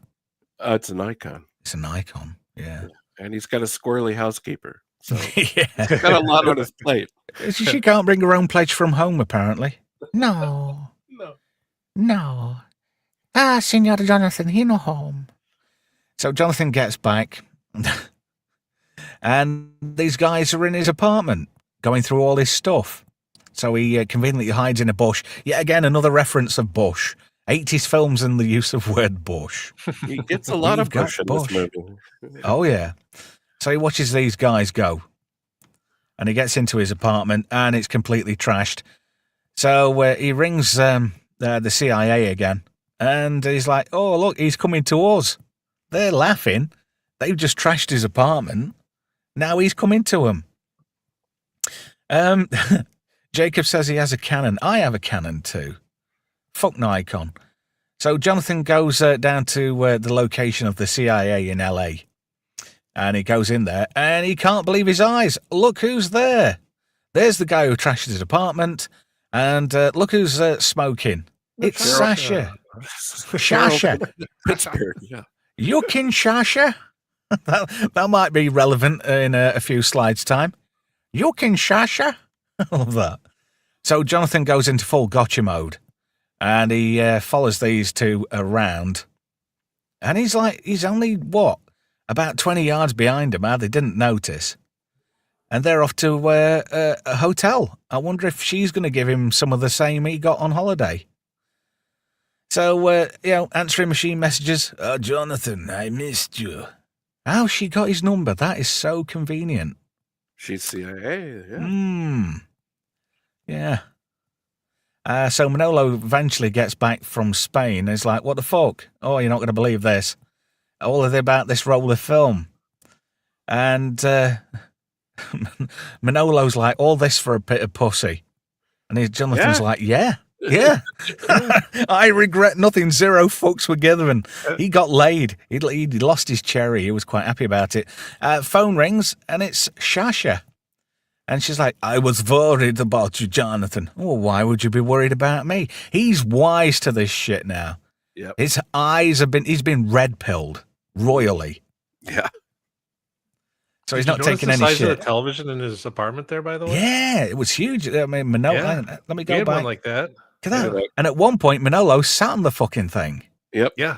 You could do that. I mean, it was a piece of like a chair. And the thing was, anything they weren't even stereo back then, and it's got stereo speakers. Yeah, we So all- he says, are you still a homeboy? He says, are you still a white boy? He says, do you think the homeboys could help me out? He says, yeah, you're in the gang for life. So Sasha's on a street corner. Jonathan arranges to meet her. And this guy pulls up, oh, you want to see Jonathan? You need to go to Oliveira Street. So she goes to Oliveira Street, which is apparently the birthplace of Los Angeles. I did not know that until I saw this film. Is this true? Can somebody confirm this? Yeah, it's still pretty hip. So Oliveira Street is the birthplace of LA. Yeah, the station is right near there. It's jumping still. I've been down there, I don't know, maybe 10 years ago. I didn't go that neck of the woods. Is the mission there, Adam? Is that because you see the cross there? I'm assuming there was a mission nearby. There's missions every 5 feet. Well, The original one, yeah, I Yeah. think it's all in a real tight neighborhood there. yeah. I can imagine. Did they have their own pledge? No, No. You buy it. No. No. Oh, I have to go to the bodega. So Sasha's there. And look, it's the chicken man from Family Guy. From Family Guy, yeah. He goes, you Sasha? So meet me at Hong Kong restaurant, Chinatown, Jonathan. And then this old guy, you Kinshasa? What the hell about it? Just goes up to her. You Kinshasa? I have a message for you. And he reads it out to her in Chinese. Yeah, it unloads on her. The CIA dudes too. They're hiding. When you the first shot there, they got the sombreros on, and here they're eating Chinese food, and it's like, Yeah, no, they've got we're not takeout inconspicuous at boxes. all. Yeah, Yeah, they're just eating out of takeout boxes. And she's like, I don't understand. And he goes, El Mercado. So she goes to El Mercado. And then Manolo turns up, and the CIA guys are, who's this asshole? And he's like, get in if you want to help Jonathan. So she looks at the CIA guys. She's in a bit of a bind here because she wants to prove herself out in the field. And she just doesn't not want to drop the ball because essentially she kind of has that she's got to clear up her own mess now because she's got to retrieve the roll of film. I like that Jonathan gets to give her the business back, get a little revenge on her and jerk her around. Oh, yeah. I mean, this is literally turning it around and using everything they've used against you to your advantage. Yeah, pretty delicious. So they follow Manolo. They don't realize they're being followed. And Manolo conveniently stops in a quiet location. And he's like, hey, we're the CIA, move it. And he's like, badges, we don't need no stinking badges. Yeah, That's never been done before in a film, has it, at all? Your powers are no good here. Yeah. In fact, he says to him, move it, greaseball, doesn't he? It's like, Yeah. Oh, wrong choice of words. So they pull the guns out, and then these guys are all carrying. They're all kitted out. And there were some quite interesting characters. Obviously, I didn't have enough space to get them all in on the slides. So they're like, oh, fuck. It's like that meme, isn't it? It was then, at that moment, they realized they'd fucked up. They fucked around and found out. Oh, yeah. And then Manolo says, remember the Alamo? Ooh, the ultimate insult. So he takes off. And she says, like, oh, yeah, I'm going to help Jonathan. And he's like, yeah, whatever. And he's like, whatever you do, just be straight with him. Because Manolo, he could see through the bullshit. He knew the mystique power of pussy. He was well versed. Yes. Yeah, so he kind of like got the shields up. He'd already got that inbuilt. He'd got the experience. Jonathan, he was a newbie. Yeah. When he says he thinks he's in love with you too. Yeah. Sasha's leaving. It's like, yeah, But yeah, again, she's just been a honeypot. She's trapped him. She's used him to complete a mission. And then he says, oh, yeah, go meet him. He's in the statue garden. And she walks straight past, and it's like, oh, I cared for you. But at this point, the accent starts slipping. And he's like, what the fuck's happened to your accent? And he goes, who the fuck are you, lady? So she gives a bit of an explanation. She says, I'm Cheryl. Cheryl, the spy from Prague. And she like laughs and goes, no, Pittsburgh. And he goes, Cheryl Brewster, the spy from Pittsburgh. And then just as he's starting to get some like really good information, and Jonathan's getting to the bottom of everything, because she turns around and says, well, she picked you because you looked so gullible and innocent, like nobody would suspect you of anything. So she's used him as the perfect patsy, Mm-hmm. you know? Yep. He's got a bit of pussy. In turn, he's put his life on the line inadvertently. Fair trade. Yeah, he regrets nothing. He got laid. 0 fucks were given by Jonathan. So anyway, somebody's starting to take shots at him. They take a run, and it's Vlad and all his KGB goons. But he says, don't worry about it. He says, they're on my turf now. So he's going to go full-on gotcha mode. So these guys start chasing him. But remember that cabinet from earlier? Oh, yeah. Oh, yeah, the one with the tranquilizer gun. So he conveniently breaks in there, takes the tranquilizer gun. He's got a pocket full of tranquilizer darts. How he didn't end up pricking himself by mistake is beyond me. I'd probably do it on purpose. So now he's going to play gotcha, but for real. So he gets loading up, and this guy's trying to figure out where they've run off to. And he shoots him, but every time he does it, he like goes, gotcha. Yeah. And this guy makes me laugh, because as soon as he came around that corner, he was like, phew. He was prepared, but it was a bit half-cocked, really, because nobody was there.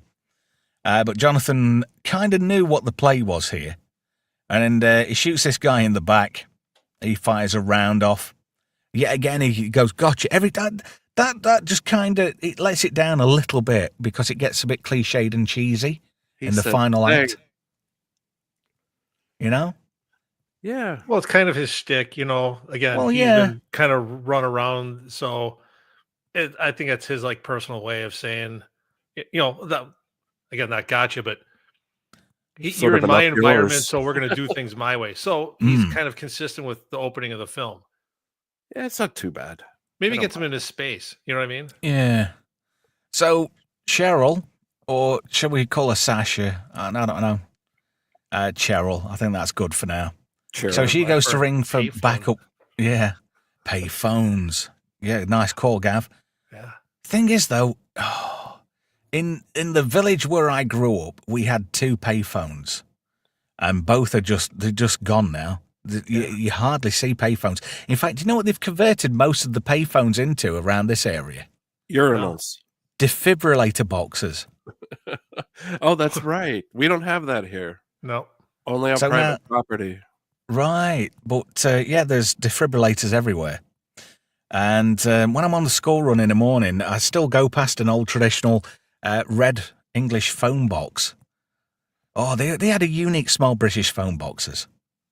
Our payphones weren't quite as advanced as yours. We still had rotary dials up until about the 90s. Oh, wow. There was no touch tone or DTMF tones or anything like that. Wow. So Sasha calls for backup, and Vlad's like, "No, you've ended your call. I am going to take you away from here because I am Fat Clarence Boddicker. Can you fly, Cheryl?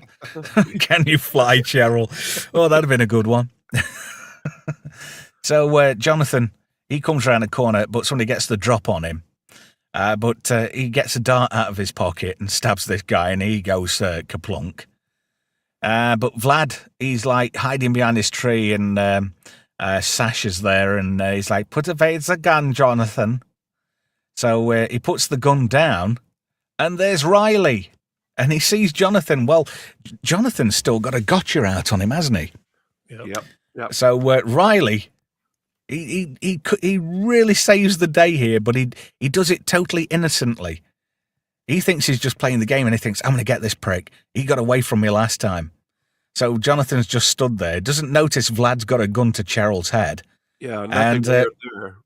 Yeah, so Riley shoots Jonathan. Vlad's distracted. She manages to get away in time.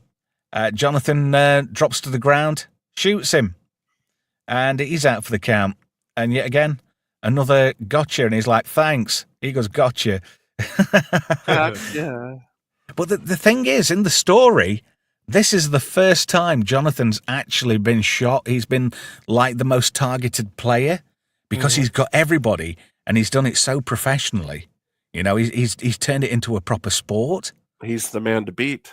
Yeah, and Riley is considered one of the big, even Manolo says he's a big pussy. So for Jonathan to get shot by the biggest loser in Gotcha, you know, it's kind of made Riley's, that's his semester made. He's laid down too. Yeah. Oh, look at that. Gav says prime 80s blow wave hairdo. Yeah. Everybody had a bad hairdo in the 80s, me, you included. I bet we've all had questionable hair over the years. But the thing is, you know, we can scoff at people now. They can laugh at our hairstyles back in the 70s and 80s. But some of the hairstyles now are just downright fucking weird. Yeah, I don't have that problem anymore. Oh, well, I'm lucky. When I bump into people from school, they'll go, "You bastard," and I go, "What do you mean?" "Well, you've still got a full head of hair." It's not my fault. It's just genetics. Yeah. I can't help having a lush head of hair. Fair enough. The hairline is slowly receding, but touch wood, no male pattern baldness as of yet. You know, I've kind of escaped that, so, you know, it doesn't suck to be me. So Vlad gets taken away, and Jonathan finally gives the roll of film to that guy there. Look, he's clutching it like a baby. And he says, "Oh, yeah, what do we owe you?" He says, "Well, if I need my apartment redecorating, I'll give you guys a shout."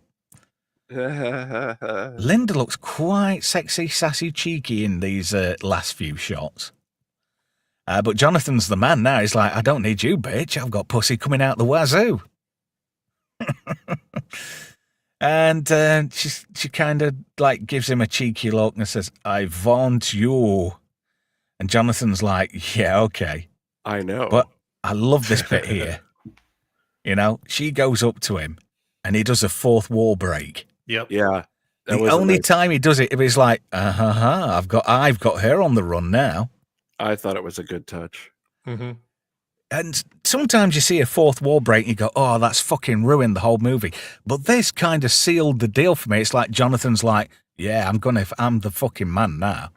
Well, it's right at the end, so it doesn't break the wall in the middle of the movie when you're still trying to be immersed in it. So Yeah. It doesn't ruin that illusion. You're kind of rooting for him at this point, aren't you? Well, I was. yeah, he won me over. Yeah. You know, he did it. You know, a lot of people slated the final act of this film, but I think it works well. And for what it is, you know it's a fucking B movie at the end of the day. That's why we love it. It's one of those films that's got a certain level of charm to it. People say, "Oh, it's a bad film." No, it's not. No, it's not a bad film. It's a simple film, but in the best way. Mm. We used to get movies like this, and we don't get them like this anymore. Yeah. I mean, Better Off Dead's a good example of a simple film. One of my favorites. Yep. That is a great film. Yet again. $2. Yeah, $2. The paper boy chasing him from hell and high water, doesn't he? He even has skis on the BMX, chasing him down the hill for $2. I must quote that movie every week. And then doesn't he go off a cliff and he's in like a pile and he goes, $2? Yep. That's a movie that's cross-generational. Even my son quotes that film, which is hilarious. You know, not many people watched it over here, which is another weird thing. There's like a spate of great 80s movies that didn't really get a great deal of attention over here. Well, you've got your work cut out for you, Trev. Well, you know, that's why Just Great Movies exists. Although it's funny, not many people want to turn out for the oddball great movies like this.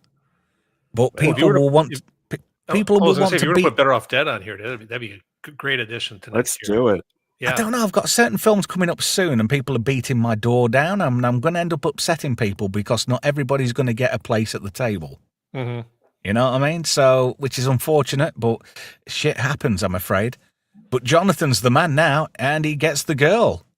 And he kind of walks away. I don't know whether he must have gone for a bit of a cheeky shag somewhere, but he's got quite a stride in this. He's got a step to him now, hasn't he? He's a man now. There was some behind the quad hand stuff going on, I think, and she had to go back to the office. Maybe he gave her a pogo pump. And if you have to ask what a pogo pump is, you can't afford it. No, it's a perfect illustration. Now, who can quote me which 80s movie that came from? Oh, I don't No know. idea. Bachelor Party. Oh, okay. You could always ask for a Z job. No, actually, no, Pogo Pump. It might not be, actually. I was going to say, is that Adrian's Med line from Bachelor Party? I don't know. I think it's where, the little geeky Tim guy, the little one with the mustache and the glasses, who ends up with the BMW guy. When he thinks he's scored, but the lady comes in and takes a piss standing up. Yep. Hi, my name's Tim. I fix BMWs. And then he goes in the shower and he's ripping his clothes off. That's another great film we've got. That's the film Tom Hanks swears he wasn't in. I believe it. But my favourite character, I think, is Rudy in that movie. The mechanic? I have not seen it since the 80s, so I can't. Oh, man. All I'm going to say then is you'll remember Max, the magical sexual mule. Mm-hmm. Oh, I love that where the manager of the hotel, do you know where you are? And the guy at the back goes, beyond the sun. Gary, the guy who crashes the school bus into the cinema at the end. Oh, yeah. Oh, I love that. Oh, I love that bit. They've got Battle Beyond the Stars on, haven't they? They're showing that. And that guy says, oh, the 3D's great in this movie. And the woman says, oh no, I've seen better. And that guy punches her and she goes, wow. I remember that. Yeah. Oh, fucking Gary's like, I killed a mule. Oh, they just don't make films like that anymore. Jesus. No. So anyway, let me carry on talking about this. But wow, that is just such a great memory flashback of some great movies. Is it great how we can go off on a tangent and just talk about two really great films which are really underappreciated from the 80s? Great. Oh, yeah. I love it. So anyway, he bumps into the chick from the beginning, and she says something like, oh, get lost, you loser, doesn't she? Or something like that, words to that effect. Like, you jerk. Yeah, get lost, you jerk. I think that's it, yeah. Yeah. She calls him a jerk. And for those who don't know, a jerk is basically a wanker. It's the same thing. Just thought I'd translate there, because Keir Starmer's a jerk. And he thinks, I'm a man of the world now. I'm seasoned, I'm experienced, I've been out there. Jerk, eh? All right, I'll show you, bitch. Yeah. So he loads up. I love this. Also, not politically correct. No, it's not. And he shoots her in the arse. Yep. Cheeky. And there you go. That is gotcha. And she just squeals at the end. And just incidentally, the theme tune, Gotcha, it got its own song, which was sung by British singer Teresa Bazar, who was one half of the UK group Dollar, who were really big back in the day. But like I was saying about the soundtrack, you've got stuff from Nick Kershaw, you've got Two Tribes and Relax in there from Frankie Goes to Hollywood. Obviously, they couldn't get clearance for some of these songs to go onto the full soundtrack. So the only soundtrack that's available is a 28-minute long score from Bill Conti, which is still a nice touch because Bill Conti was a good composer back in the day. Yeah, I have no complaints about the music in this at all. This movie does exactly what it says on the tin. It entertains you in quite an honest and down-to-earth way.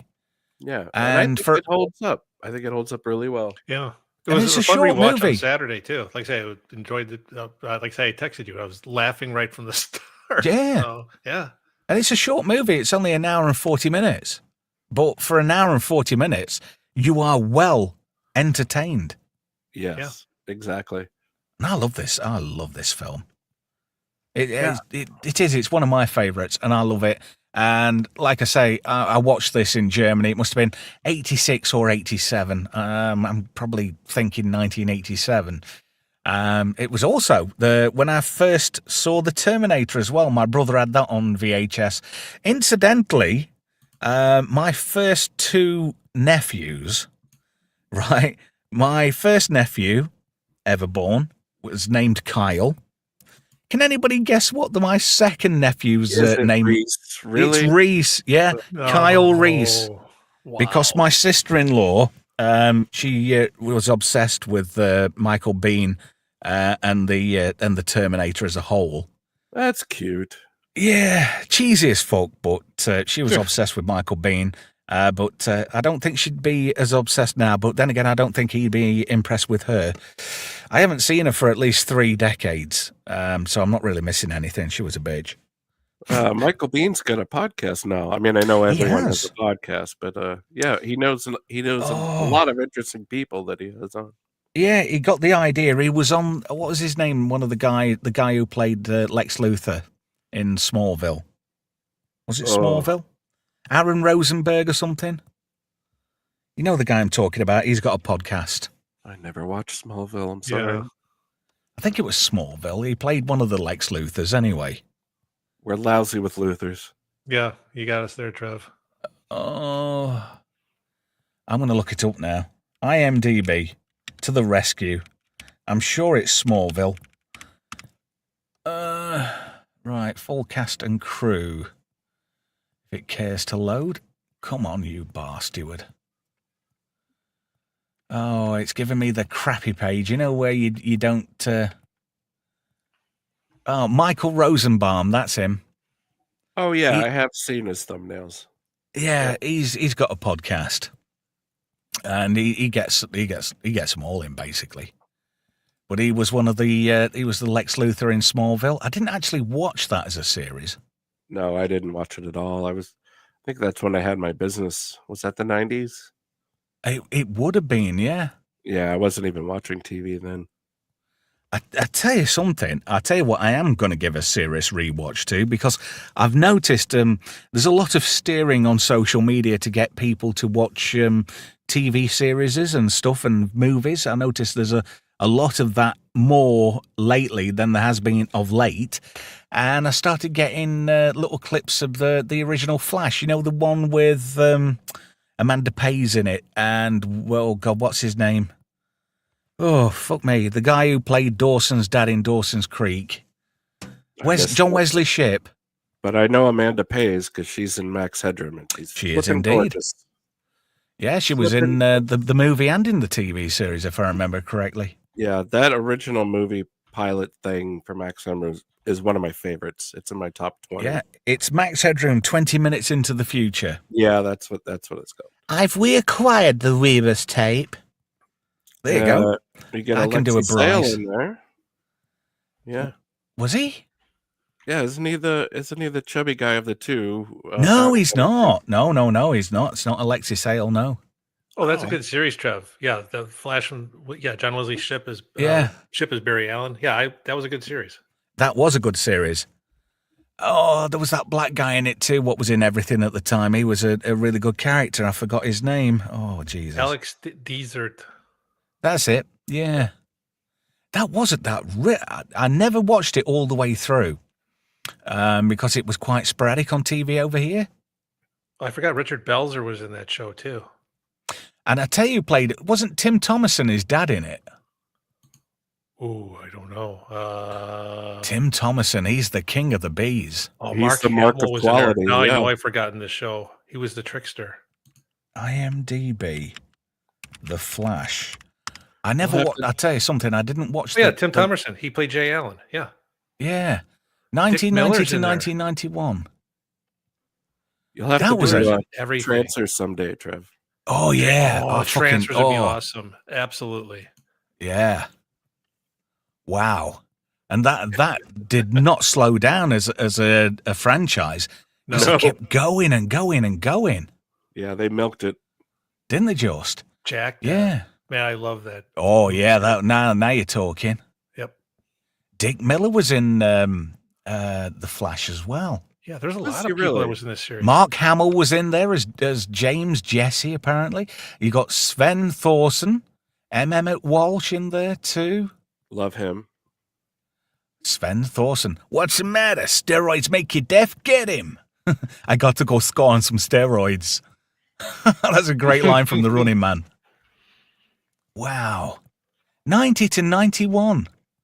I thought it ran longer than that. It seems like it, but that's back when television had more episodes. But yeah, it is a short run series. I actually enjoyed it. It was one of those series that I was sorry to see go. I mean, it was like proper DC. Even the music got that Batman feel to it, if you remember. Yeah. But it was also very Art Deco, but in like a 90s way. Yeah, Art Deco came back in the late 80s, 90s for sure. 21 episodes. And it ended on May 18th, 1991. Crikey. And John Wesley Shipp was really good as the Flash, I thought. I have never seen it.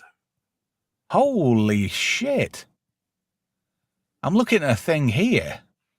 There's like the original Flash and the newish Flash with the Arrow and Supergirl. Mm-hmm. Wow. Oh. I never got into those shows, although I understand Arrow was pretty good, at least the first few seasons. Yeah, I don't know. I've given stuff purposely a very wide berth. Atom. Yes. Just quickly before we go any further, I don't really like raising attention to things, but you're in a bit of a pickle at the moment, aren't you? I'm afraid so. Things are not going too well here for us. So we've asked the community for a little bit of help, if that's possible. Would you mind if I shared a screenshot? Go for it.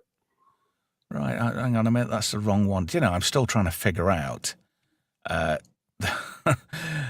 StreamYard. Hello, computer. Yeah, it's a lot of that, I'm afraid. But there we go. Let me just make this full screen if I can figure that out. There we go. Appreciate that, Trev. It's a difficult ask. It's we're not terribly proud, but it's a difficult thing to do, and we've run into some financial troubles. So even if you can't donate, if you can't spare it, please just share the word, and maybe it will reach someone who can. And we've had some lovely support, as you can see from our tally there. Everyone has been really generous, and it will help us keep a roof over our head. And luckily, the electric is still on. Well, Actually, you're still here, so that's a good sign. yeah. We don't have a backup plan, and we don't have anywhere else to go. There's no family or anything like that, but we can back up with. So it's pretty critical, and we're trying to keep our spirits up, and everyone has just been really supportive and wonderful. So thank you again, not just for your mentioning this, but you've been very supportive of B-Sides. So I know, and it's one of my favorite shows, and it would break my heart if anything happened to B-Sides. Me too. It's my literally one of the jewels of, basically Friday night. Yeah. Oh, thank you guys. We appreciate it. It's our highlight of the week. It's a chance where and you've even got a wet otter as well.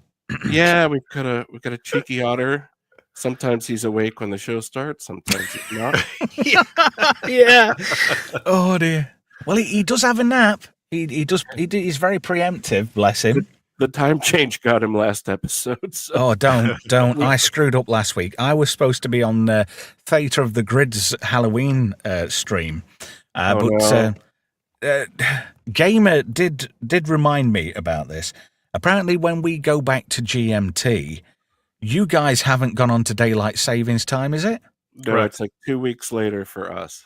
Yeah, so there's an extra hour difference. So I screwed up. Yeah, and it bundles everything. I got up super early, but I was still 2 hours late to the party. Well, it happens. It does. I didn't do it on purpose. Eraserhead says in the chat, B-side slaps. It bloody well does. You're right there, mate. Thank you, guys. Now, if you want a link to this, right? Oh, look at this, Jacob.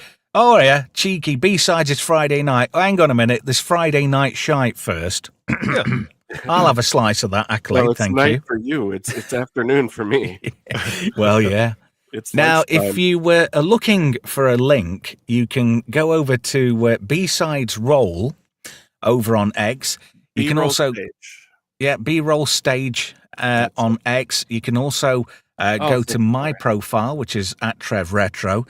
There's a link there that I've retweeted. because Atom was very kind enough to tag a bunch of us all together, and I've retweeted it. Here we go. Brian's got a tiny URL there. There it goes. Atom's fundraiser. Well, it's not just me. If it was me, it would be one thing. But there's three. I think he's just generalizing there. To be fair, no, I'm not Brian. I'm not calling it out. Tiny URL is we use it all the time because YouTube likes to block our fundraiser links, our PayPal, and everything else. So yeah, and we're not even going to mention Rumble being arseholes either. Everyone's against me. The whole world is against me. But I do want to thank everyone. The response has been really incredible. Well, I say fuck them, mate, because it's their loss. Yeah. And I think it's very underhanded and you've been treated really badly. So I hope things pick up for you. So like I say, plenty of links retweeted over on X. Brian's very kindly posted the link there. So if you want to go there and you can help Atom out, please, anything, is 77% of the way there. If we can get Atom over the finish line, that would be an absolute brilliant thing to do. No, thank you guys. Again, it's a tough thing to ask, and mate, it takes a lot of courage and balls to ask for help these days. Yeah. Well, I've been homeless, and I don't want to be homeless again. So I know what we're looking at, and as a family, it's 10 times worse than when I was on my own. So I agree. All I can do is thank you guys, and you've all been very generous. Look, that's what friends are for, mate. Mm-hmm. And at the end of the day, we're all kind of a family here online. It feels like it. It really does. I don't get out much these days, so... Well, nobody does anymore since they tried to give us an example of things to come with enforced limitations on your personal freedoms, but that's a different story. But like I say, if anybody can help Atom out, please, any of the people who watch the show, if you can help Atom out, I would be personally very thankful if you could do something, Well, and I want to thank everyone for the support of B-Sides and everyone in general. I think the community has just been smashing, as you would say over there. It's been wonderful to meet you all. And we definitely think otters deserve more rights. Sorry, I had to lighten the mood there. We're getting a bit melancholy. But I want to say thank you, Atom. Thank you for coming on. I know you're having a tough time, and I really do appreciate you coming on the stream. Well, tonight. It is always a pleasure, and it's nice to have a good-natured distraction when things are tough. So good. Well, that's what we're here for. Thank you. Anytime. Pleasure's all mine. Thank you. And yet again, Gamer, you are an absolute star. Thank you for joining us tonight, my friend. Thank you for having me. This was a banger of a film. Hopefully we're going to see more. I'm going to be with you in 2 weeks for Predator. So that'll be fun. I haven't announced who's on the stream because, like I say, there's going to be a few tears at bedtime. Yeah. There's some elbows being thrown over that one, I'm sure. Because it's a case of, I always say never know more than 4 to maintain credibility on a stream so people aren't talking over each other. I don't like big panels. I don't. We've pared ours down over the years, and it's a better experience. I'm not a fan of people yelling over each other. Exactly. And that's what I don't like. Yeah. A lot of folks say I'm a control freak and people avoid me because they don't like streaming with me because I like to keep things a little bit focused because, a lot of streams can turn to shit very rapidly without even trying. But I ain't going to be able to fit everybody in. So I don't know what I'm going to do there.